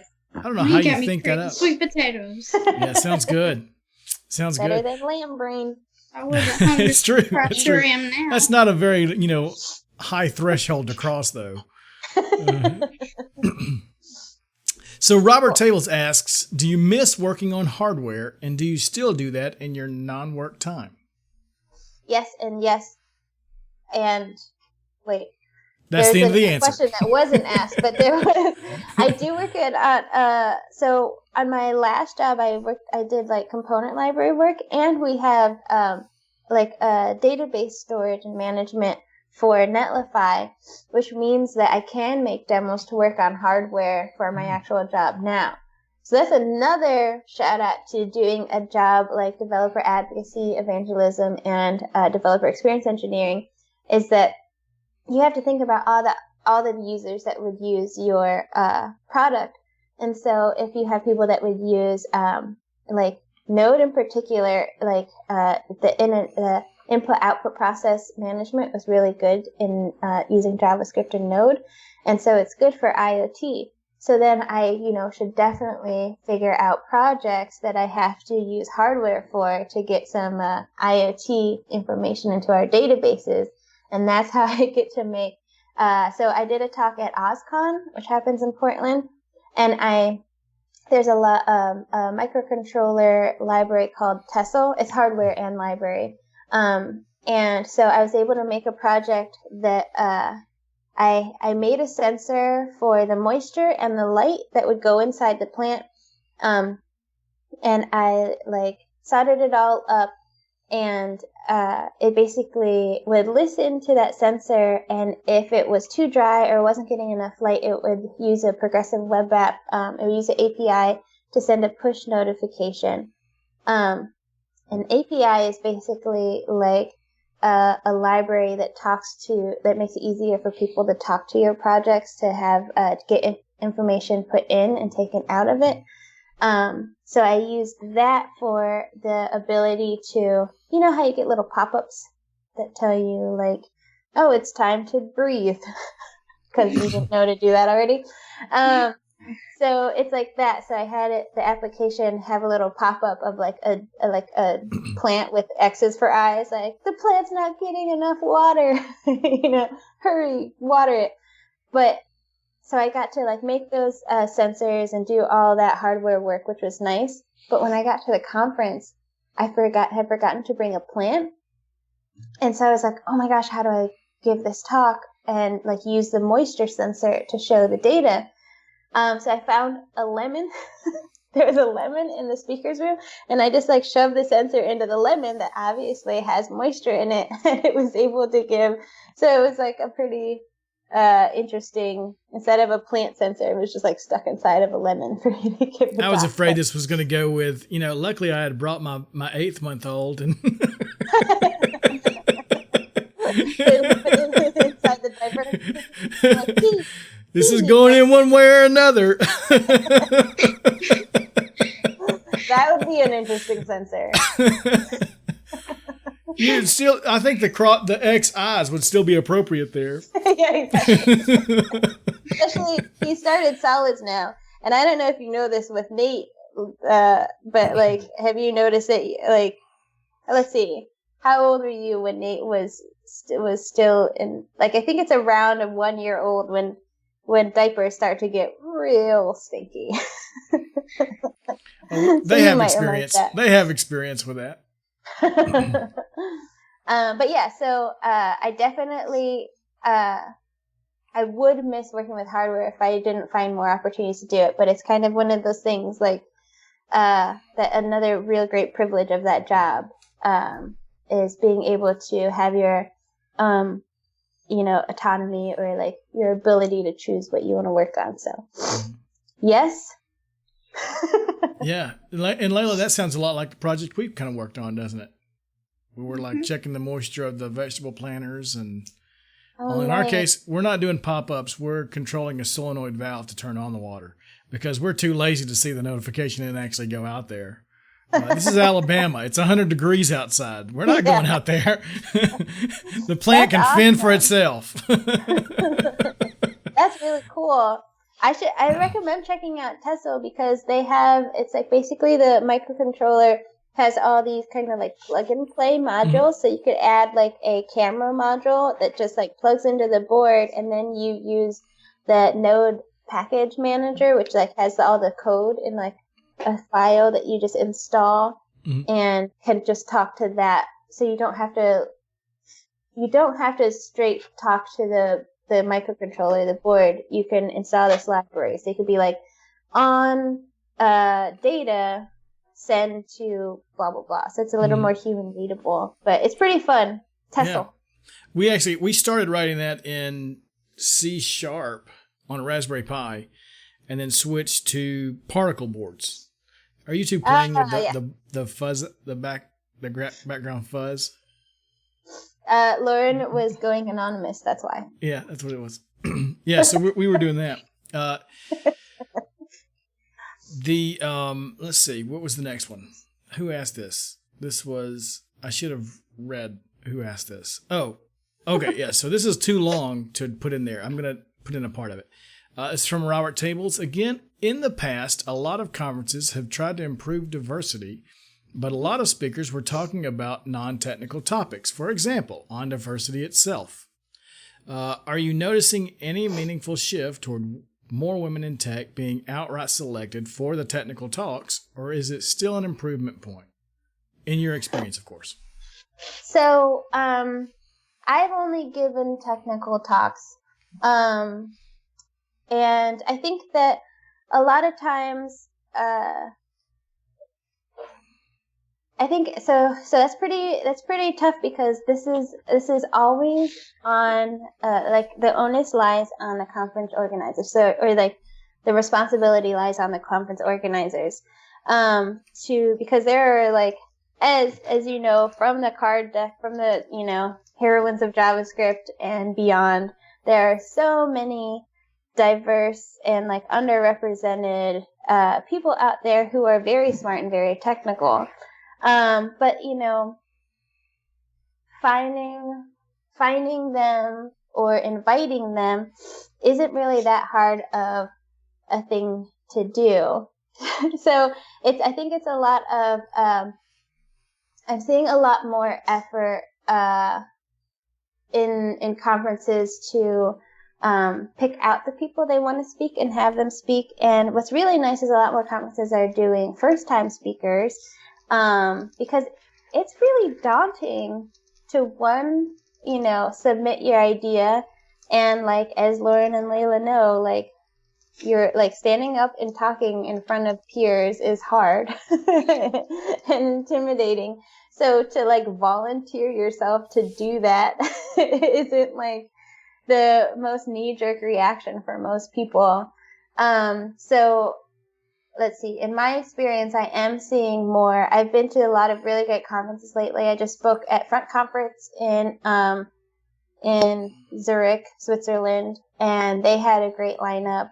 And it's just basically there's a lot of people out there who are considered diverse speakers that are very technical and are very brilliant. And so just, I'm seeing more and more of them on stage, but I would like to see even more. And I think that's a matter of us just like, putting the word out, bringing more speakers to the stage, and, just not just doing a default fallback to the people who are, what are used to, like we're used to seeing on stage. Like, a lot of times it's always like that, the same person that raises their hand to answer the question in class. It's like, sometimes you want to hear from somebody else. Nerd. Wait, are you talking to me? I'll take it. Let's see. Bobby, Lauryn, this one's for you. It's not a question, but Bobby says he read a book called History Lessons that you might enjoy. It's a history book about the USA as told by history books from countries around the world. For instance, the discovery of the Americas as taught to children in Norway. Huh. Whoa. That seems really fascinating. I would look that up while you're sitting there. Yeah, and it was like, he said something about like it was also like maybe the story of the slave trade as taught to students like in Nigeria and Africa, which would be, totally different spin. Really, really interesting. Yeah. So, like, when they say what they speak, how they teach it in Norway, it's not written in Norwegian, right? One would hope. Where's my sound That effects? sounds Do I have awesome. I don't have the sound effects turned on, but you get a wah wah wah for that one, or maybe a rim shot would have been better. That's practically the soundtrack to my life, to be honest. I am a walking sad trombone. Let's see. Ancient Coder says, knowing what you know now, what advice would you give your young self? And if you could go back in time, what would you do different? I want to hear this answer from Lauryn and Layla too. I'll let you think about it while I All of a sudden the scene goes blurry. Exactly. They're frozen. You should have just held perfectly still, girls. Like it's frozen. All right. Well, you have to answer when I'm done answering. But I think about this quite often. And like I ruminate, just because, but it's like an interesting thought experiment to me. But I definitely wish that I was not a good student in high school. Lauryn just went blurred. And I went all the way, when I started high school, I was in advanced placement classes and I cared so little. And I think it's because like what I was saying to Lauryn and Layla earlier of like I didn't express to my teachers like this is boring me. And so I went all the way from advanced placement to vocational classes. But vocational classes were awesome. Like, I learned how to fix fender benders, use a table saw. I did arc TIG and MIG welding. I did plumbing. Just like, you know, we worked with a bandsaw a lot. There's a lot of really cool things in the vocational classes, and I think that there's too much of a distinction between, like, you're either doing AP or you're doing vocational classes. Mm-hmm. So I think I would have cared less about, which I'm sure you probably are tired of hearing about this, I would have cared way less about the kids in high school, because I've never talked to them since high school, none of them. And I would have cared less about that and cared more about what I liked to learn and what made me happy to learn and what I found fun doing, and just like invested my time more in that. Mm-hmm. Yeah. Yeah, it's Robert weird. Tables. Oh, sorry. Go ahead. Robert Tables said vocational classes are awesome. They were really stigmatized when he was in high school. Same with me. You were kind of stigmatized, but looking back, I'm like, that would have been so fun. Yeah, some like awesome life skills you learn. Not that I have fixed a fender bender anytime recently, but my car is made out of plastic now. Mm-hmm. I have an electric car, and it's like it's funny. It's like, it looks like a toy car. It's ridiculous. But yeah. So what's your answer, Lauryn and Layla? Well, if I had to go back and give advice to my younger self, I would probably say, knowing what I know now, be careful who you surround yourself with, because that was always a thing. So now, like, I don't go to the same school as I did back then, mm-hmm. but I know how my friends are doing these days, and like all of them are doing terrible things, and that sucks. Not good. Yeah. So I'm kind of glad I moved, but yeah, be like, hey, Lauryn, don't be friends with them. Find better friends. Yeah. You can do better. That's hard in the situation though, because I mean, like, you know, you don't want to. Sometimes I felt like, oh well, I don't want to be alone, but I had a lot of fun. I'm fun. I like myself. Plus, you have good family too. So, but yeah, it's hard to like think about that in the moment that, you know, maybe these people, as they told me in middle school, may be dream breakers, not dream makers. What about you, Layla? Oh, I don't know.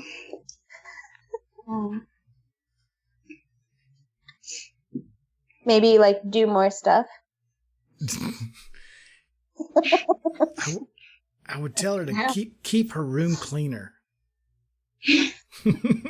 Dad. No, it's hard to know. No, not that.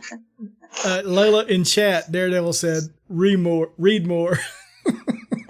No, don't know. Maybe you should write more. Maybe you like reading your stuff better than anybody else's that you've read. Layla does write. She does. She doesn't read, but she writes and does great at it. Didn't you just write a story? We were just reading it like yesterday. How do you write but not read? Do you write like this? Hopefully it'll turn out. And songs. Layla has written songs since she was, oh my gosh, 2 or 3 years old. Nice. She's like words and melodies, everything. And we would think like she couldn't write it at that age, but like a year later, she would remember every word and the whole melody and be able to sing it. That's so cool. And I actually wrote a rap about my dad, bald bearded builder. Oh my gosh, That's true. Yeah. She did. That's true. Yeah. That's awesome. You need to record that. It should be It should be the theme song for this channel. It's right here. No, it's all right here. Oh, did you record it on the cell phone? Yeah, she recorded it on the cell phone. That's how I sent it to you. Yeah, she recorded it all. Nice. You want to play it? No, I don't. Please. It was just my first sentence. Let's do it, Layla. Let's do it. Do it live. Please. Let's All do in it. favor, say aye. I'm gonna do whatever Layla wants to do. But you should get it ready and play it on a show when you're comfortable to play it, because I would love to hear that. Chad is all about it, Layla. Mm-mm. You want to do it? Okay. I We don't have fit to. you. We don't have to. Yeah, whenever you feel comfortable to do it, I'm excited to hear Darn. it. Darn. Well, then sing it. You know it by heart. You sing it right here, right now. We'll have a live show. You want me to beatbox for you? That was just me. That's about the beat. If I remember it right, that was about the beat. Yeah. I used to give talks where I would make raps in the middle of my talk. So these are all skills that you could use in your future developer, experience engineer position, Layla. So Layla, Daredevil says when we get 1,000 followers, maybe that would be like the big thing. 1,000 followers, we get the rap. Yes. That's good. That's a good. I do it for incentive. 1,000 followers. I'm sorry, yeah. You do it for Can I get that? Can we get it In writing? recorded? Can we clip that right now? You've got witnesses, yeah. When we hit can you tell us, Layla, when you get 1,000 followers, I will drop my rap. Honestly. Okay, I'll say it. Daredevil Wait, says he'll cheer 2,000 bits for it.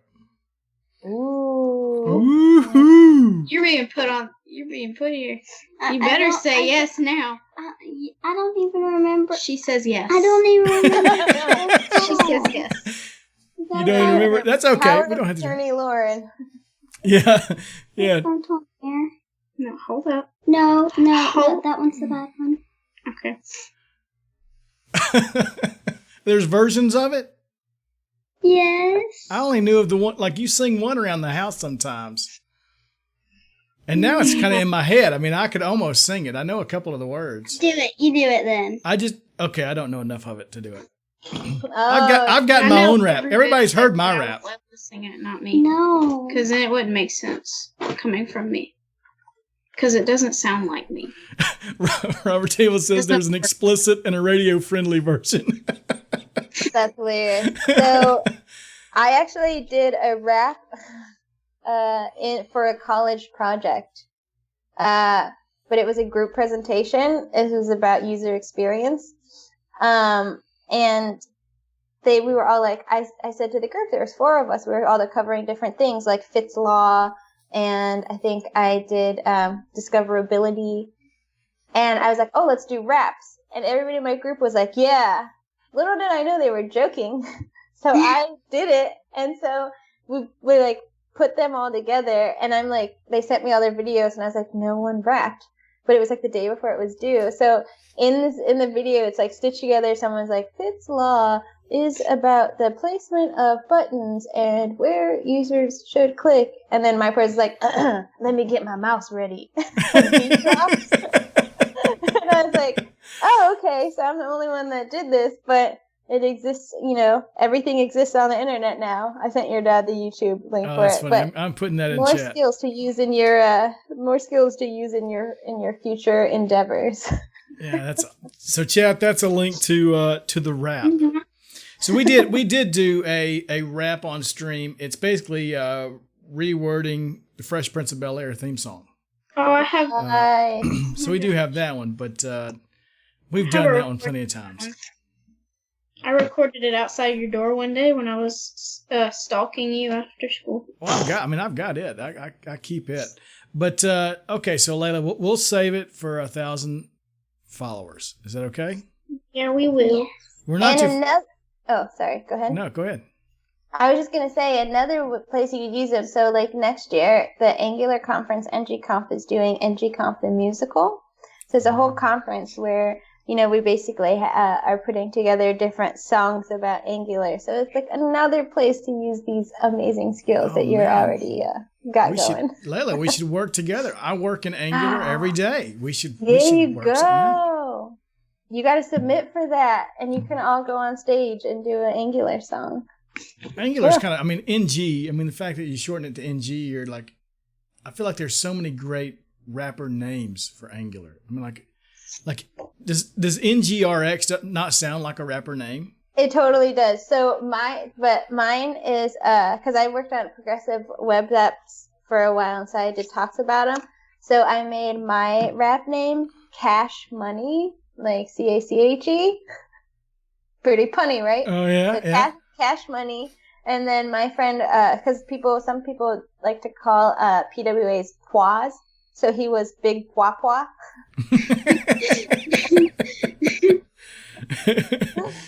So yeah, we're all creative industry, I tell you. Daredevil says you've heard of OG. We're NG, yo. Okay, well done. It says the Microsoft interns did a really good show. They did. Have you seen that? There's a video that the Microsoft interns this year did like a whole video. It was like a musical. It wasn't a rap. They put together like a whole musical of their time of like, it was like Daredevil was like the history of Microsoft or something like that. Because it starts off talking about Bill Gates, I think. I just pulled it up. I'm excited to check that out. It was really good. It was really good. I mean, like Microsoft the musical. Yeah, for sure. So Nice. Robert Tables clipped that, Layla, and called it "Contract Signed." Nice. Let's see. I think we got one last one. Ancient Coder asked, "What inspires you to carry on in your current career?" Getting all serious again. I know.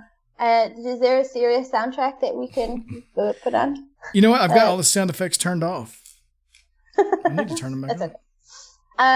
So honestly, I came from a non-traditional educational background where, so like I said, I pretty much got kicked out of school the first time I tried to go to college. They put me on academic probation, and because they were like, no, you can't just do ceramics and classical guitar and math class. And I was like, dang. So then I went back to school basically when I worked at Harvard. I worked for an atmospheric research group, and the guy I worked for actually helped discover the hole in the ozone layer. So in my work, I would be like ordering lasers and like $1 million lasers and like writing chemistry books. Anyway, so I didn't have like a classroom set up to work with like fellow, hello there, fellow kids. Like I didn't have, like I was older, I wasn't in classes with them,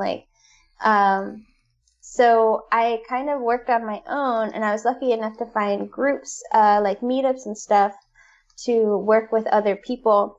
And I gained so much from learning from people, both from online content, like blogs and videos, and people who did work in the community to make meetups and stuff. So I wanted to give back in that way, which was like my initial motivation for doing that. But then you meet so many awesome people in the community that it's almost just like, a secular like thing. You give to the community, they give back to you, and it just starts this like amazing cycle of like learning and respect and fun that it's just like a constant motor of motivation for me to do the work that I do. And it's just really fun. I get to do stuff like this and like meet you three. It's awesome. So yes, I like it. That's awesome. No more serious questions. We're having too much fun for serious stuff now. Daredevil says, "Hey, George Bush Jr. was a D student and he became president." That's true. Everybody in there is saying, "Yeah, we know academic probation so well." I actually lost my scholarship. I had a scholarship and lost it the first semester because I would sleep in and not go to class at 8 a.m. Well, it's. I feel like honestly, so that was like right when I turned 18. I started college. Like I had my birthday's in July, so I was like always younger than everybody. So I was 18. It was my first time like moving away from home. And so I obviously didn't do well. Like I was on academic probation, And then a few years later, I went and I took classes at Harvard University. I did so well that they gave me special student status, which meant that I could go to, because that was like their extension school. And then I got special student status to go to regular Harvard classes taught by, and, you know, so my CS classes, my data visualization classes, my data structures, were taught, and I did so well. I had like academic excellence. So it's like, oh, so I wasn't dumb. Yeah. Like I was saying earlier, you know, chances are, you know, you have the ability to do things if you find the right time and the right way to do it. Yeah, and that was certainly the case in my case. I was totally too immature. I think I was 17 when I started college. And like the cutoff, like you start, if I was born a day later, I would have been a year behind in high school. Yep. So like I was the youngest my whole life, and I was just too immature. Yeah. Did you girls ever think your dad was that immature? Oh, they know I'm immature. He's like, no. I'm pretty immature. Yes. Yeah. Cool. Yeah. Ancient Coder says, for Tara, loved your interaction with the girls. Thank you for being awesome and inspiring the next generation. Yeah, thank you. Absolutely. Thanks. I inspired you to eat science experiments. Great. Yeah. And Lauren told us, let's take it to the toilet.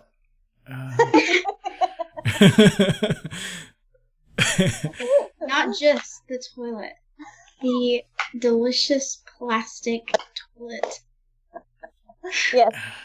Very important to clarify that, Lauren. Where do you learn these things? I don't understand. What books are you reading? Well, before... Yeah, and Layla's like, that's why I don't read. You won't see me eating candy out of a toilet.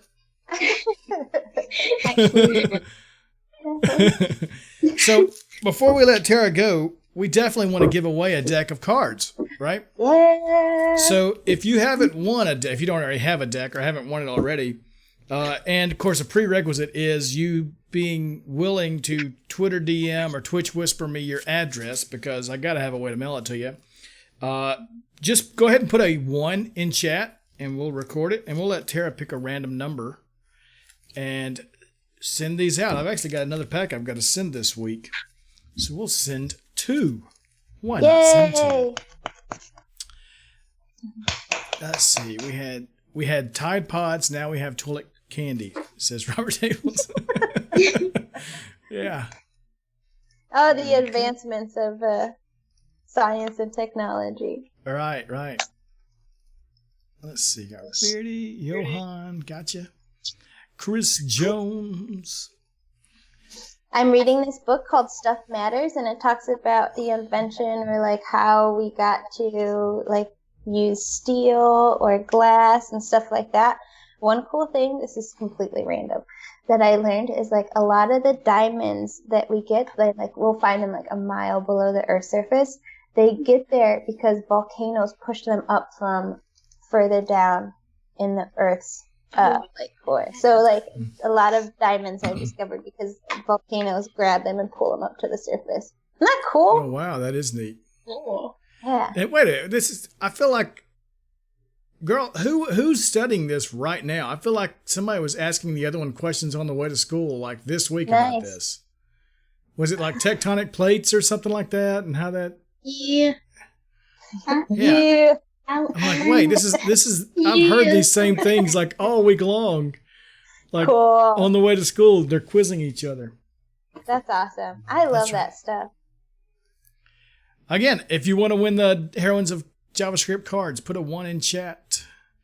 I don't want you to miss out. Oh, don't miss out. They're really cool. I'm trying to think. Who was it? Someone is taking them to conferences and having them signed. Yeah. Somebody told me about that. I can't, she's one of, my favorite people to follow, and for some reason I cannot think of her name right now. Was it Diana? No, Diana more than likely just hugs and hangs out with all of us. She's awesome. She's so awesome. Somebody told us that though. Robert Tables, do you remember who that was? Because I know you were here for that. Robert Tables is actually, Jen Looper sent Robert Tables like all of the original artwork, and he's putting together a website. What? It's like, what is it? I see women-in-tech.online. And Robert, I think you got that URL from like Allie Spittle, right? Like one of the heroines. Nice. But they're building that live on their stream. I think you're in Gatsby. Is that right? Is that a Gatsby? Oh, it's a Gatsby site? I think so, yeah. Awesome. And maybe with Amplify. I may not be remembering that. Close Are you using timing. Amplify? That's who was Chloe, doing Chloe, yeah, that's right. Okay, so that's why I said Diana, because the two of them were on a little road trip together. Oh, nice. We I know talked they then went a to long the time. Cabbage Patch together. That's what we were talking about. Yeah, we were talking about the Cabbage Patch adventure that Do they they had. still have Cabbage Patch dolls? Yeah. Oh yeah. Loved my Cabbage Patch dolls. My mom put one of my Cabbage Patch dolls. I can't remember how old I was, like maybe 17. I was kidding. I was probably like, Last week. yeah, last week. She put one of them in the dryer, and I don't like. So they have some of them have plastic heads. I don't know if they still do. And it was my favorite one because if you can't tell, like my family, I have a family of redheads. I'm like a quarter Scottish. My grandmothers are redheads. So I had this redheaded Cabbage Patch doll, and the dryer took a chunk of the plastic off of its head, but she didn't want to show me, so she put a bonnet on it. So I'm just like playing with my doll, and then the bonnet fell off, and I was just like, oh. Somebody lobotomized my Cabbage Patch. I thought you were going to tell me like the face melted, so it'd be like, stroke Cabbage Patch baby. Phantom of the Opera Cabbage Patch. Totally. That's awful. Let's see. Is that everybody? Okay. No, time's up. So this is going to be this is easy to pick. Not a lot of numbers here. Just 4. A random number from 1 to 4. 2. Copper Beardy. Congratulations. Woo! You have won a deck of the Heroines JavaScript cards. Round of applause. Yeah, so Copper Beardy, be sure to either Twitter DM or Twitch whisper me your address, and I'll get those out this week. I've got to send a stack of them, and yeah, I don't know why that made me stop and pause there for a minute. Yeah, congrats, Copper Beardy. Hype's dancing around. This is the Cabbage Patch. That is the Cabbage Patch. Yeah, girls, did y'all ever have Cabbage Patch? I don't remember us having Cabbage Patches around. I did. Did you? I don't remember Cabbage Patches. Yeah, Copper Beardy, another UK winner. Literally, like, Yeah, hers was at the still bottom. have it. Yeah, hers was at the bottom of my toy box because they scraped me out. Layla. It was like a little baby. Yeah, I did. Robert Table says, tell Tara that this whole series actually started with a giveaway. Yeah, I think I mentioned that to start off the stream.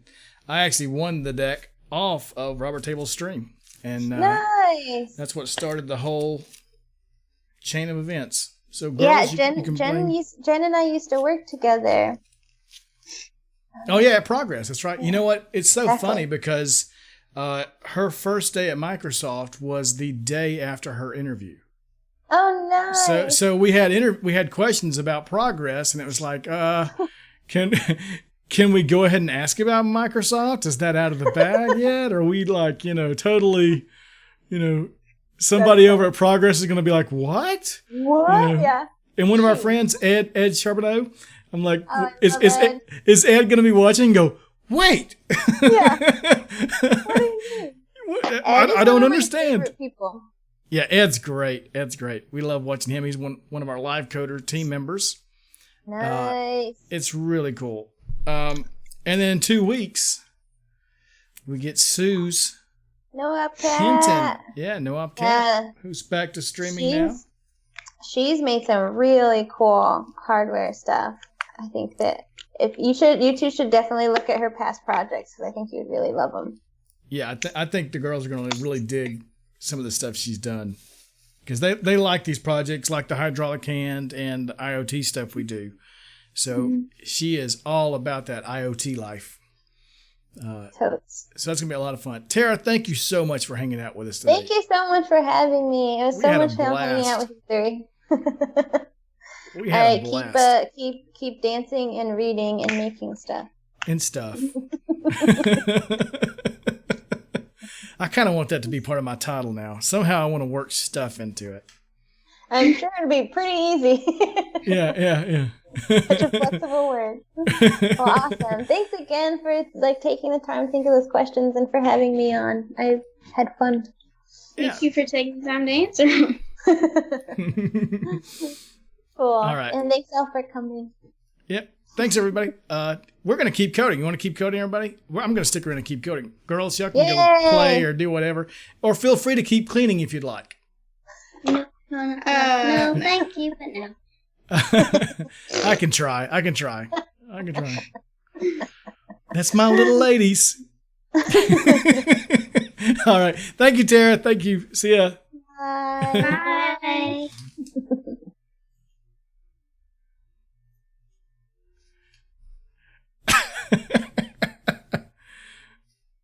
Oh, hey. That's a little inception-y there, wasn't it? Where did we go? That was awesome. Aren't they amazing? Man, that was a great time. Tara is so cool.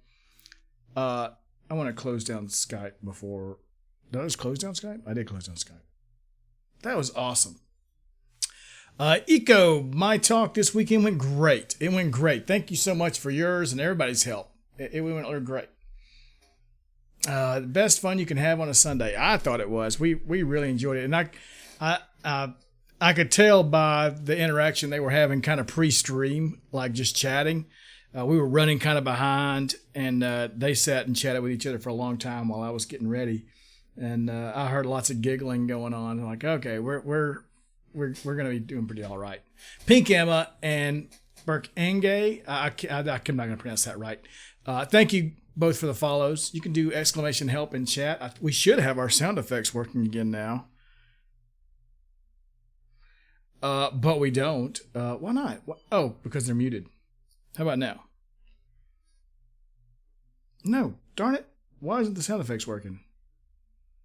Wah, wah, wah, wah. Oh, hi. Thanks so much for hanging out with us. Let me see if I can fix this. We should totally be listening to some audio effects occasionally. There we go.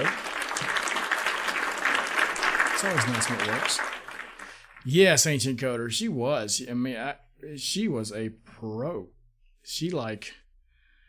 That was great. You're absolutely great. Yeah, Copperbeard, you are going to love them. They're really great. Robert Tables was kind enough to send little plastic sleeves. Some of them have green backgrounds. For me to keep them in. I'm sorry. I'm too cheap, Copperbeard. You just get the cards. Buy your own sleeves. But you know what? I won't give you a sleeve. But you know what, Copperbeardy? I'll throw in a sticker of my head. I mean, where else can you find a sticker of my head? I mean, if that doesn't make it for you, I don't know what. Well, Pink Emma, I'm so glad to have you. I appreciate the follow. Hope you're enjoying the interview series. We're having a blast with it. Can't wait for No Op Cat, Sue's Hinton in 2 weeks. That's going to be a lot of fun. Always fun. Yeah, absolutely. Join the Discord. If you need a link to the sleeves, I can tell you what I got. Yep. Put it next to the fairy wings poop on your computer. That works. Yeah. You know what? I merged a PR this week, or today. I merged it today from Robert Tables. Let me open up the chatbot code with your improved Docker stuff. Yeah, I merged your PR today.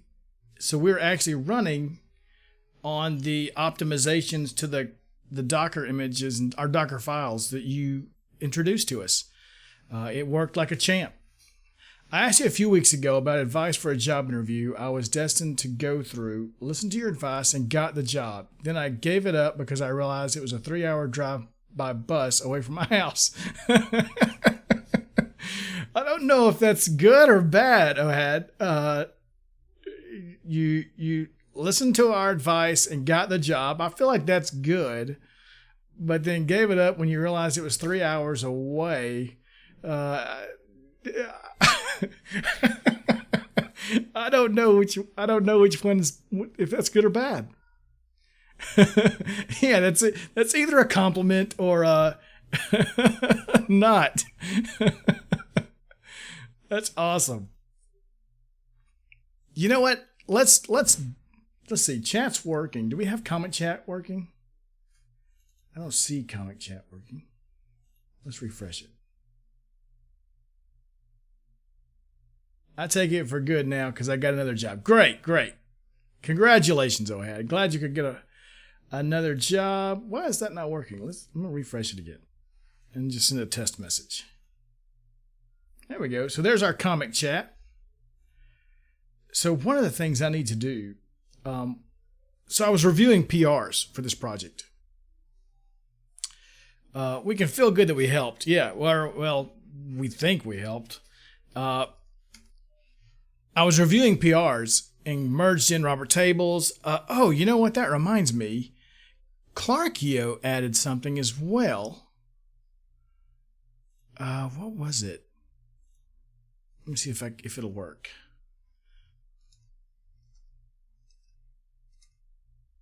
Drop it like it's hot. Drop it like it's hot. Drop it like it's hot. So Clarkio added a sound effect for us. Robert, dadgummit, let's close that down. Oh my, indeed. Yeah. The only pull request I couldn't merge was Coding Gorillas, and it's for the comic chat avatars. And I really realized that I should really reinvest. I'm sorry. I should really do something that Bobby mentioned earlier and set up a code pin for the comic chat avatars, because when you upload them and PR them to the stream, let me turn it back on, maybe. But really. So it's going to pick a random avatar for you unless you use Bang Avatar, Tiki, or Bang Avatar. What was that guy's name up there? What was his name? Armando, maybe? It's one of the, so if you can specify which one you want all the time, otherwise it's going to randomly choose for you. But we allow you to PR your own characters.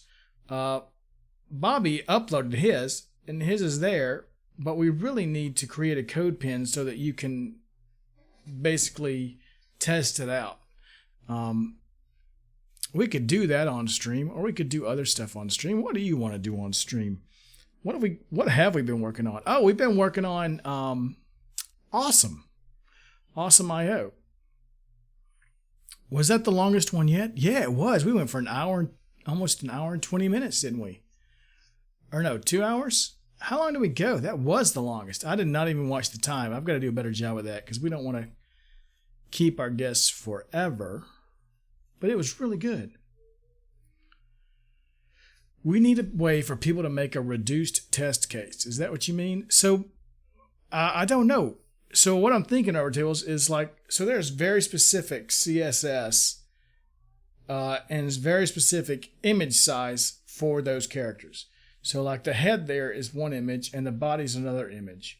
When you PR, you need to have provided both of those images.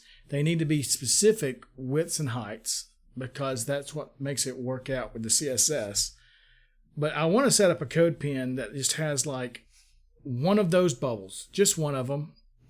Yeah, it is a blast from the past, isn't it? We've been working on it for a while. But I want to make a code pin that people can fork and then upload their pictures to and just get them just right. Yeah, isn't that fun, Pink Emma? I loved MS Comic Chat back in the day. And I love the idea of, I love how it splits it up. So if the message is too long, it breaks it up like that. So we're making a reduced test case for others to use the other direction. Yeah. So I'm hoping that I opened an issue featuring Cloudinary, which might help. You opened an issue. Okay. Did I not see that? I have not looked at issues in a little bit. We haven't been working on the chat bot. We've been working on other stuff. There's peas and carrots. Oh, yeah. Manage avatars with Cloudinary. So I was watching a stream by Jason. We love Jason. I never try to pronounce his last name because I'm always afraid I'm going to butcher it. Lingstorf? See, that's why I don't say it. I just say Jason. Jason's awesome. On Twitch, we were working with Tessa Mero from Cloudinary to get an overview of how it works. I actually thought it might be a cool way to store the icon images instead of relying on GitHub, which doesn't really like binary files anyways. Cloudinary has pretty generous free tier, and you could separate image collections into folders. It also lets you handle all of the image transformations from a URL, which means the bot could download an image to the correct size and without any transformation needing to make the characters work. You could have a workflow like upload to pending approval folder, then after they're approved, move them to approved chat character folder. Even if nothing comes out of this, it might be worth reviewing an interesting new tool. Yeah, I think that would be. I do want to learn about that. Yeah. So we are making. Yeah, I read that. 122. Yep, you're right. I like how when you tag someone, another avatar appears. Yeah, and hypothetically, Ohad, I think mine is hard coded to Tiki. Yeah, so mine will always be Tiki. So it uses that. So if you were to tag me, it would bring up Tiki for me all the time. Now, if you chat and it's not set, then it'll randomly choose. But there's only 2 characters, so. But you can do bang avatar Tiki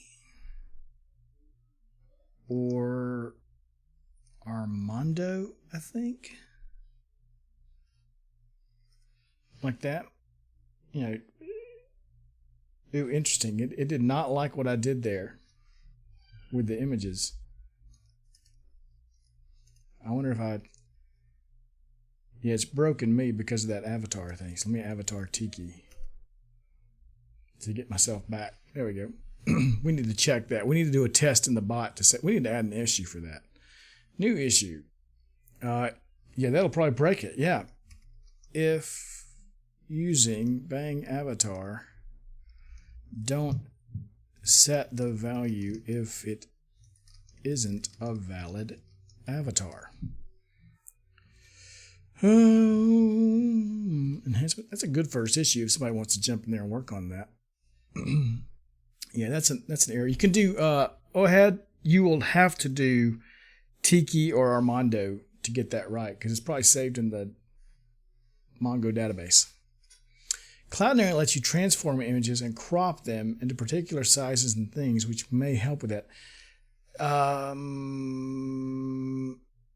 The catch with that, Eco, I'm wondering, is the proportions. So, like, somebody could upload to Cloudinary any size head image, and what we're saying is we could transform it into the right size. But you have to make sure that it's proportionate to what you had in the body. And that's one reason I like saying your image has to be a specific size so that you can look at it and make sure the head, like in that case, is proportionate to the body there. And that's something only you can do. As a matter of fact, the whole body isn't even shown. If you see it cuts off Armando's, like his knees, Armando technically goes below that. Lets you set proportions. So I guess what I'm confused about is I don't mean like proportion of like this height and width compared to that image's height and width. I mean what's in there actually. Because I could have like 100 by 100 pixel image and only use like the right side of it. Or, you know what I'm saying? Like I don't know what's in there to proportion what's in there correctly. I need to learn more about it, I guess is what I'm saying, Eco. I'm not opposed to that idea at all. But I don't know enough about it to say right now. I need to learn. Yeah, I'm not saying it's completely wrong. Like, and for example, we had somebody, I think Bobby uploaded. If he chats, he may have gone now, But I think he uploaded a blank head image. It's just transparent. And then uploaded like a little robot looking thing in the body. So even though it used both images, because the head was empty, it didn't have, which the catch with that is we're actually going to add sentiment to this. So you need to upload really more than just a head and a body. You need to upload like 4 or 5 different kind of heads. One for like angry, one for yelling, one for neutral, one for sad, right? And potentially a body for each one. You could have a different body for each one. It gets complex. Allow linking of Twitter, GitHub. What is this? This is already done. We already did that. Yeah, that's Eco. We are. It doesn't do sentiment today, but that's the plan. We want to make it just like Comic Chat was in that regard, where it'll change. Grayscale CSS filter for emotes. Oh, that's a great first issue too. That was for enhancement. Good first issue. Come on in, buddy. No, mom's not in here. Oh, he's just looking for mom. So you can start with one image and then you can add extra images. Yeah. You have to have a base of like the head and the body. And then hopefully once we add sentiment, people can go back and add, and we'll just use default. So does the avatar command set the path to read the directory from? I think it's set, I don't remember. That's a good question. At one time we were doing it based off CSS, but I think it actually does do, what is that on? That's the overlay service. Overlays, let's look. Good question. I think you're right. Chat, no, let's look at the JavaScript. The chat JavaScript says, you know what, let me connect up. We're not connected to, oh, you know what, I turned it off the other day.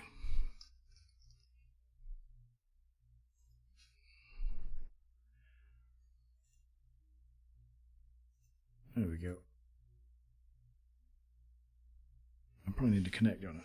Twitch Themer sign in. Yes, I do.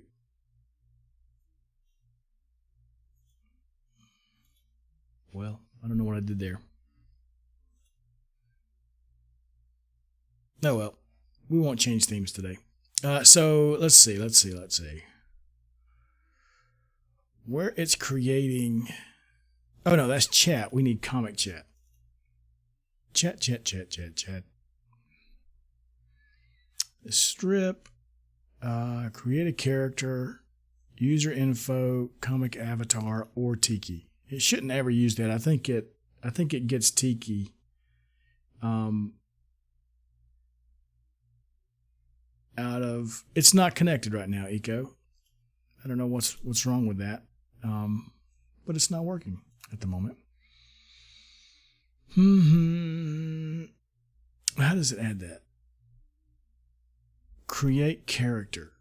Let's find that. Yeah. So it does. It creates 2 image tags for the head and the body, and uses assets, images, characters, the character name, and then head dash the character name.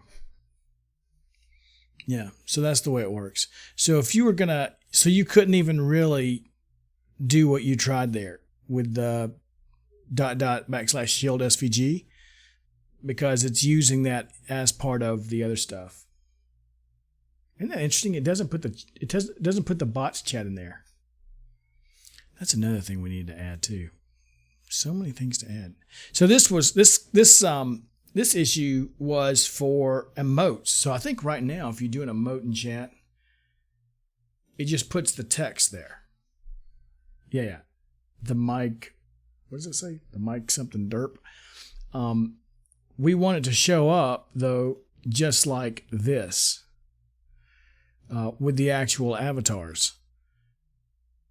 I said this because my mouse is hovering over it in chat, but like this here with the actual pictures. But Deathpacks had a great idea of modifying that to turn it to grayscale. any of the emotes so that they look right on the comic strip. So Ohad, that's a nice try. Ooh, it did work. That's not supposed to work. So that is Bobby's avatar, but it's not supposed to let you select someone else's avatar. This is all very new, right? Don't allow setting of avatar to custom avatars. It's a great first issue if somebody wants to jump in there. And for those of you who are new, all this stuff is available. You can do Bang GitHub and chat. And we give contribution. Like if you add an issue or provide feedback, help us test, add code, all those sorts of things, we give you credit for it. So there's all the folks that have helped us work on this chatbot, whether it's these kind of overlays down there, the candle voting. Did you see the candle votes going off earlier? The little pie chart, not pie chart, the bar chart. The overlays over here, all that kind of stuff, comic chat. We've had tons of people help us out, point out issues. Yeah, Deathpacks did do that. Hide chatbot messages in on-screen chat. Yeah, I totally want to do that. That's a good first issue, too. Yeah. So shouldn't the regular avatars be their own directory, and then you get a list of avatars by reading the directory names from that directory? Let me buy that. Yeah, that's a good idea. So we keep that in an assets folder.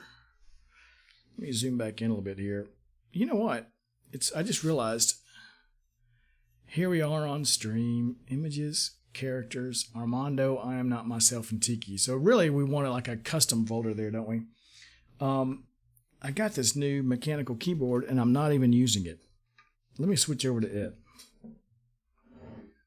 Move this stuff out of the way. Move this one out of the way. I've been kind of using, I actually had my ergonomic keyboard there from my Surface ergonomic keyboard because I'm used to I played a lot of Apex yesterday and I'm used to playing it on that. So I got the Mass Drop Alt with some cherry browns. So right now it's kind of going red. I wonder if it would, let me turn off the lights. Yeah, you can see some, I think it's just white with red going across it right now. But yeah, I'm digging it. The only thing I'm not digging is I'm used to an enter key on my ergonomic keyboard being down here. So that's throwing me off. Otherwise, I'm pretty okay. And it's a little, I'm used to the hand placement on the ergonomic one when I'm playing Apex. So that's throwing me off too. But yeah, otherwise, I'm digging it. And I'm digging the browns. The browns are the right clicky for me. Enough tactile feel.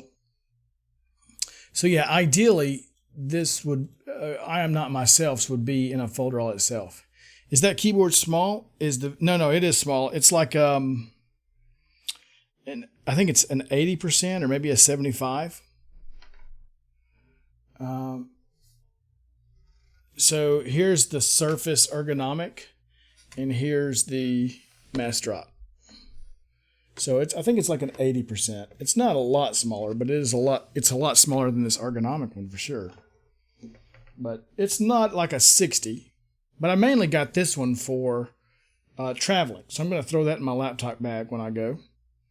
And I think we're going to make, I always forget this, Frackberg's around. What's the keyboard that Frackberg made? It's an ergonomic one.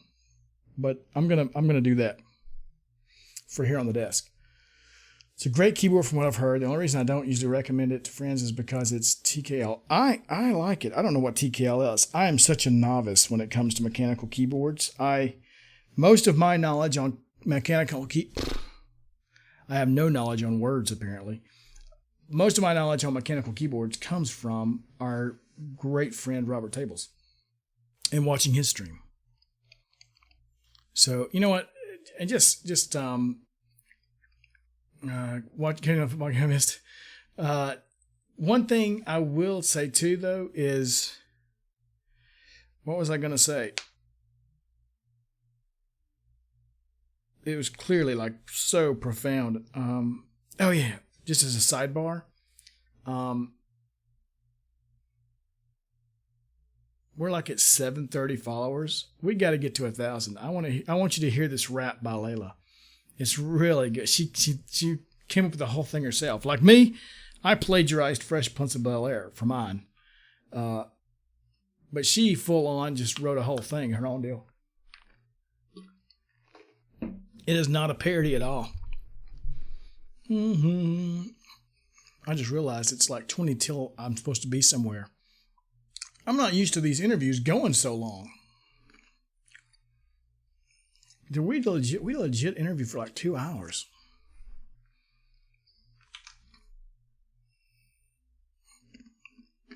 Got a piece of ice there. Yeah, Robert Tables, I said, I'm such a novice with mechanical keyboards. Everything I've learned, I've pretty much learned from your stream. And CM Griffin. I've learned a lot from him too. You know what, I've been doing fine on a 10 keyless board for a while. Oh, is that what TKL? 10 keyless? So OHAD, that was my big thing about switching because my ergonomic one has the keypad. And it was hard. But I finally resigned myself to try to get away from it. And I still find myself, and that's why I said I missed the enter key on the end, because it's the enter key from the number keypad. I'm missing that still. I haven't gotten used to that. But otherwise, I'm pretty okay with it. And I feel like I need it tilted a little more. Like, it's got some little things underneath it that allow you to tilt it, but I end up like pushing it up onto the ergonomic one to make it tilt even more. Sometimes we call them 60%, 75%, etc. All names, naming things is hard. Yeah, this one's an 80%. So it's a little more compact. I think it's a little bit bigger than like a Vortex Race. Like the key pattern and everything looks exactly the same as a Vortex, except like right here, you don't have this little gap on a Vortex. What do you use with a wrist support? I don't use one. And that's why I think, like the way, this is a standing desk. I'm sitting right now, but technically I'm at a standing desk. I've just got a stool here. But tilting it up on that ergonomic keyboard a little bit more causes me not to have to use one. It seems to be like the right height for my hands. If I'm up close, it's the right height. If I'm reaching like more out to type, it needs to be tilted a little more. Some people like it, some people don't. All depends. Yeah, I'm okay with it. This desk is raised to the right height so that when I'm sitting here on the stool, like everything kind of just falls into place. My arm rests on the desk, and it's like okay. And I don't seem to have a problem with carpal tunnel or anything. I haven't really had issues with that historically. Which, granted, I use like historically an ergonomic keyboard.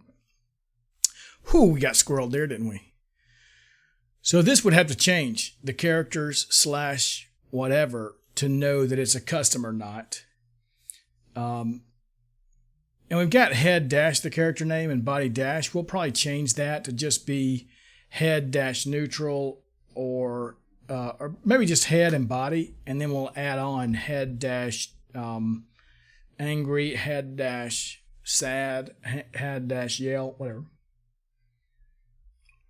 It is all preference.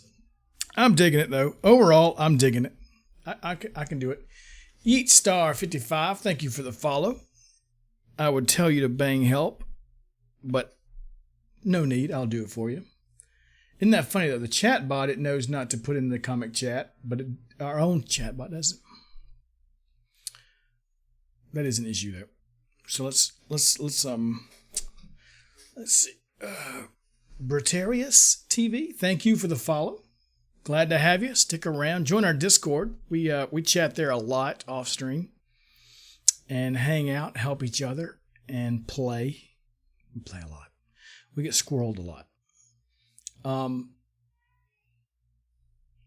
Yeah. So Robert Taylor, as you were asking earlier, what we're talking about, I'm thinking about getting one of these. What the HTML that this is going to generate. Just get that HTML, load it into a code pen, get the CSS over here from that runs on that page, load it into the code pen, and tell people, okay, we'll modify it a little bit to say, we'll hard code what those images are. And we'll say, hey, this is load your image to here, make it these dimensions, and that'll allow you to test it out for right now.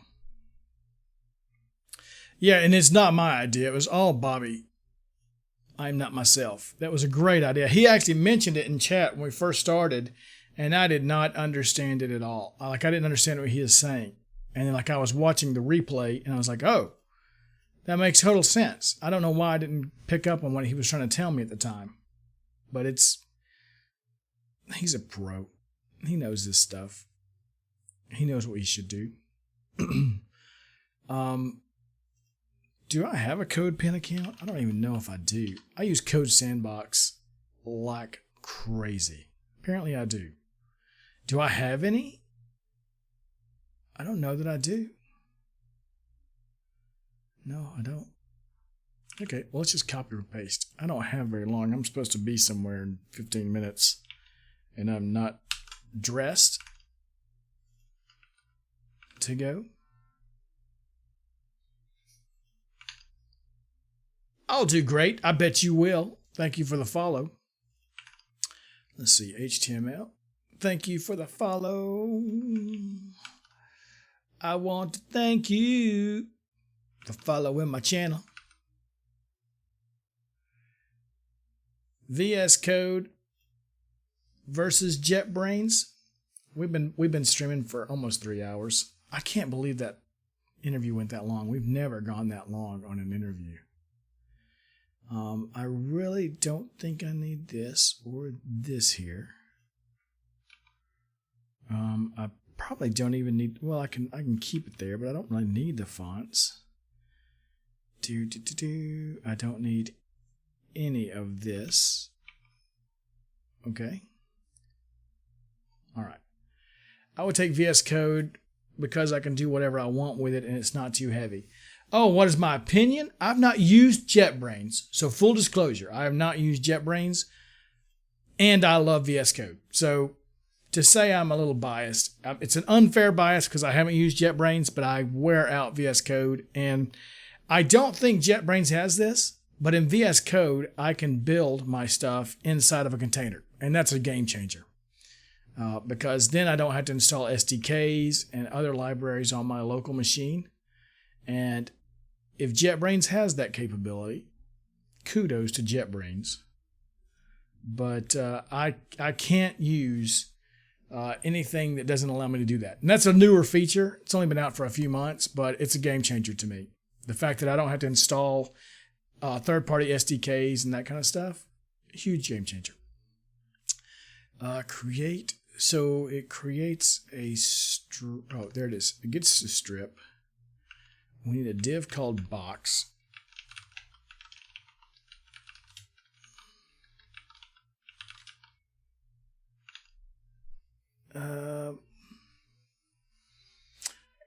Time select. Pick what makes you. Yeah, use what you want to use. That's true. Yeah, that you can't go wrong mostly. But I do favor the other. Let's see. Containers, ain't nobody got time for that. Yeah. You didn't even use a bang. Why? We got to fix that with the audio things too. Containers, I have not managed to get my head around. It seems gobbledygook to me. I mean, I get it. I get the concept, but actually using it. You know what, Pink Emma? I'm glad you said that. First of all, Robert Tables, just shout yourself out. Robert Tables has a great stream where he talks about containers a lot. So that would be a great place to learn about containers. But I'm going to write down Tuesday's stream at 2 p.m. Eastern, 6 UTC, 11 a.m. Pacific.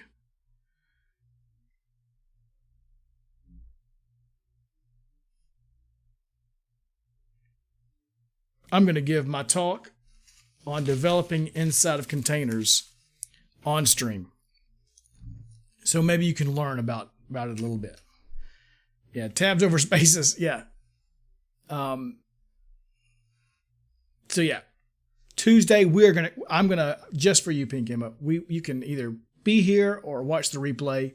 We will go into it just for you. If you're not around, that's okay. There's a VOD. You can check it out at michaeljelly.com. We have all the replays and all the stream notes. You want to see that too? Yeah. That's not the talk I'm giving at .NET Conf on Wednesday.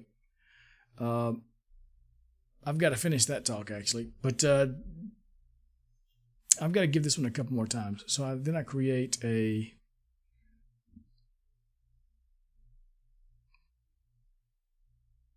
Create bubble div. I've got to hurry up. I'm so late. Bubble message arrow. So there's bubble. Okay. I really don't need the chat bubble part in it, though. We don't need that for testing this, right? We need it for other stuff. Let's just create the character strip. Okay. Yeah. Div class equals character strip. Can you hear the clicky? It's a pretty clicky keyboard. I can't be on everybody's stream, but when I am, I support the heck out of it. I think it'll, yeah.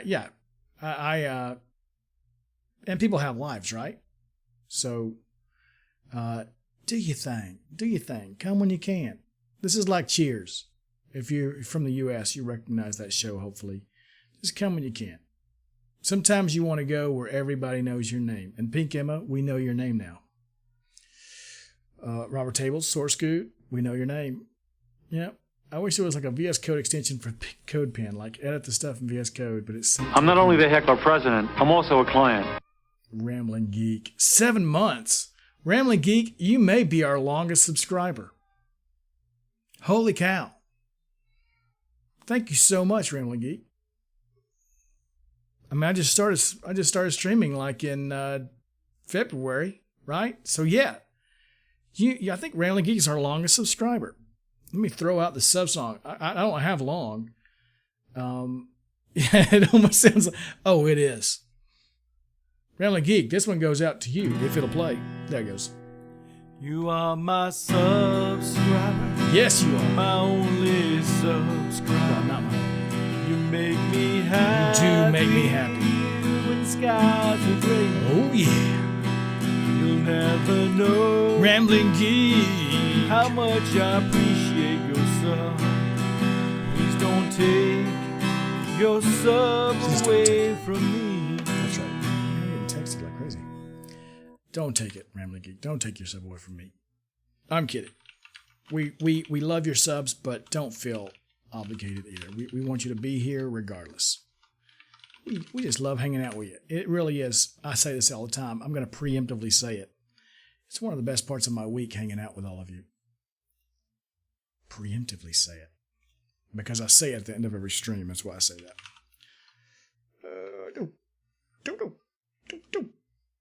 See, I'm trying to hit the enter key there. That reminds me. Let me go ahead and queue up. We don't have much longer because I'm late. I'm late for a very important date. But I want to get this code pin done. Cue that up.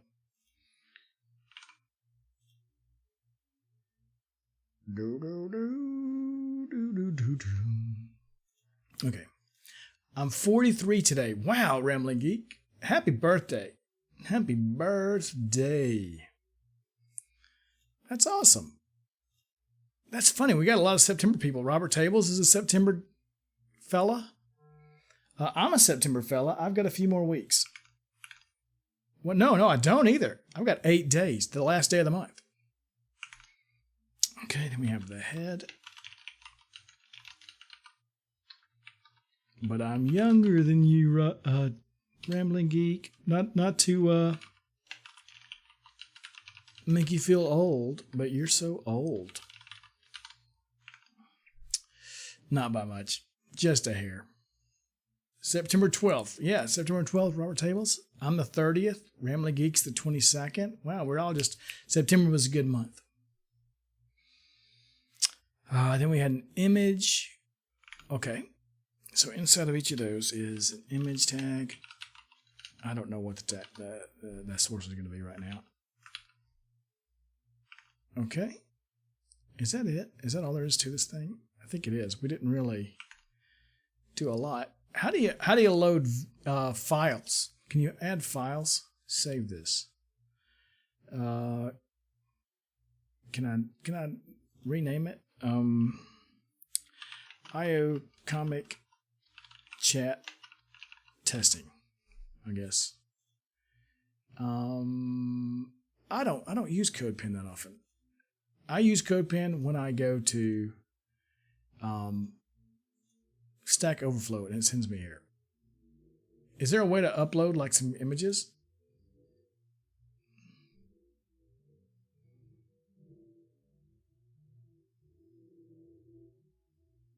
Bueller, bottom bar, assets. Oh, perfect. Thank you. I didn't even see the bottom bar. Asset uploading is a pro feature. Oh, I'm not pro. I'm not a pro. I'm not a pro. Okay, so I've got to go sign up to be a pro. Well, fine. Be that way. But I think that's going to be, is that the name of it, I guess? I'll share that out. You can link to stuff. Yeah, but I want the actual files there so they can see the dimensions. I really want some notes on it. Maybe I should also have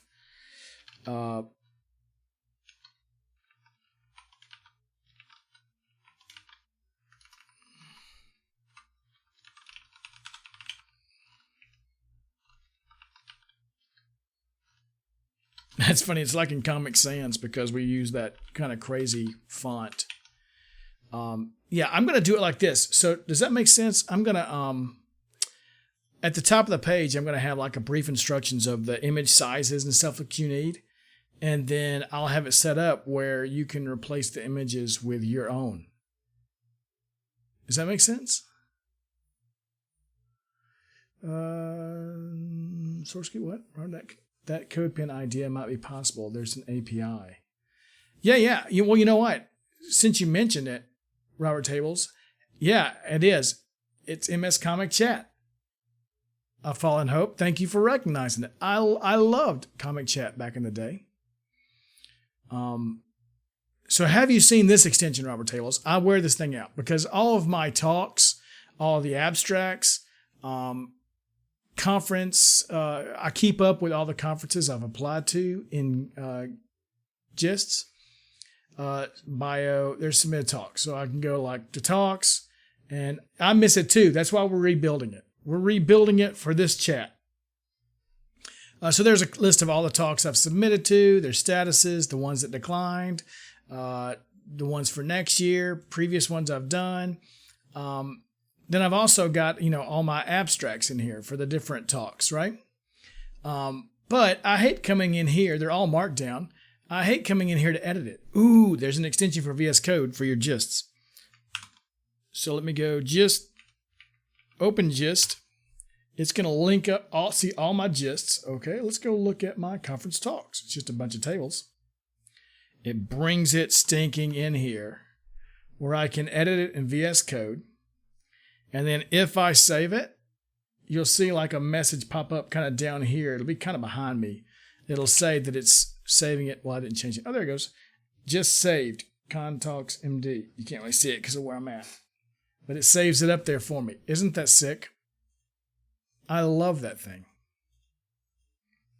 It's great for working on those kind of files where I don't have to go into GitHub to do it. Yeah, so A Fallen Hope, we are actually recreating Comic Chat as an overlay. And we're going to add sentiment analysis to it. So it'll like register what the sentiment is of your chat message and change the faces like MS Comic Chat used to.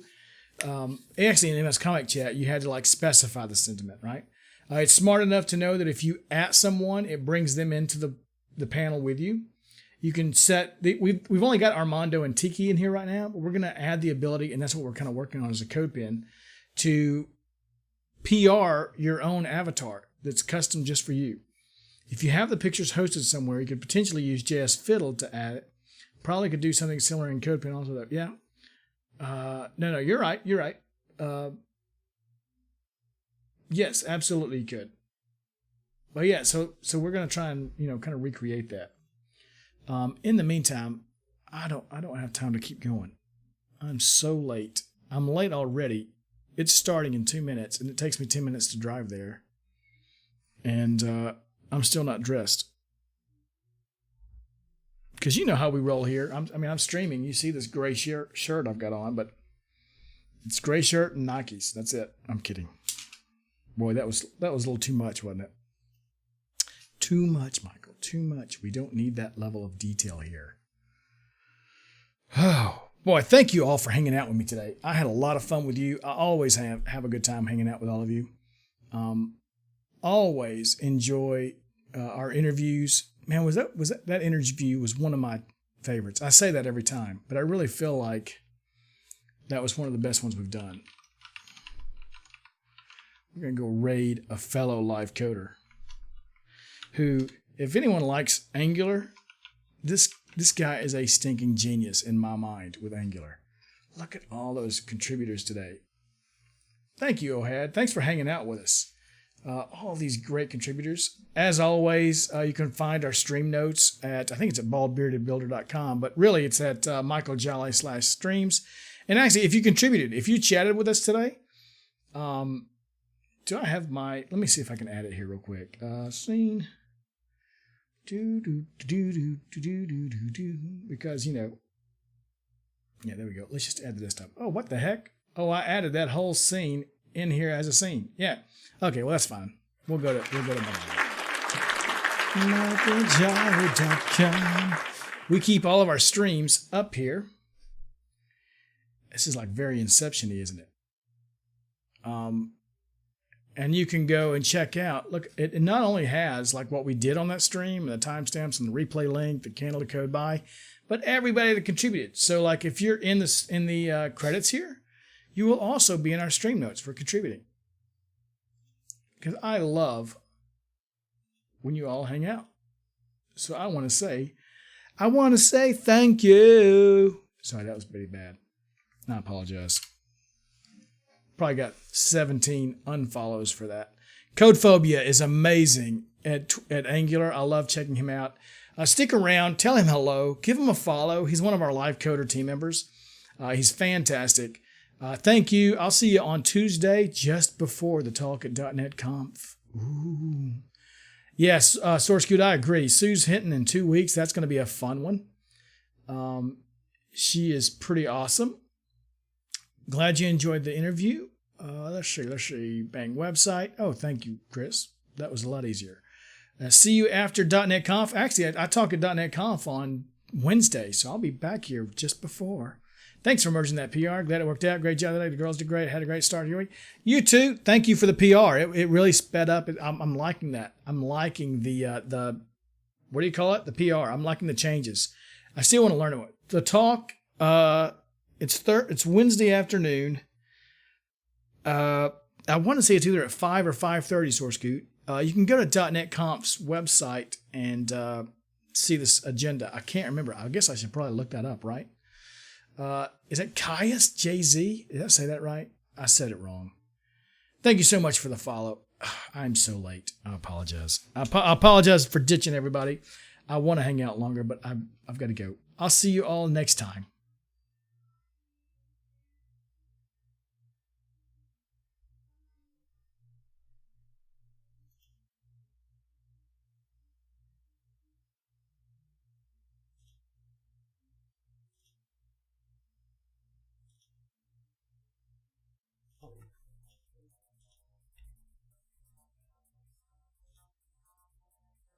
Plenty more people. A lot more people. It's free real estate. Pac-Man Jr., thanks for the follow. Thanks for the raid, dude.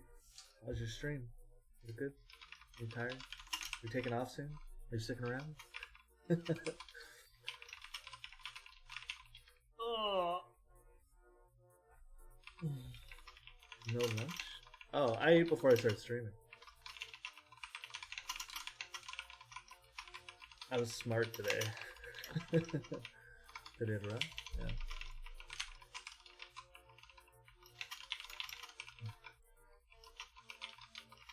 That's typically the case.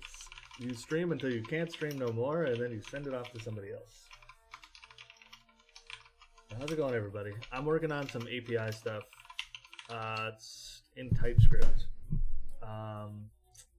Using a framework called Loopback. I'm late for a meeting. I was supposed to do it 2 minutes ago. Dressed and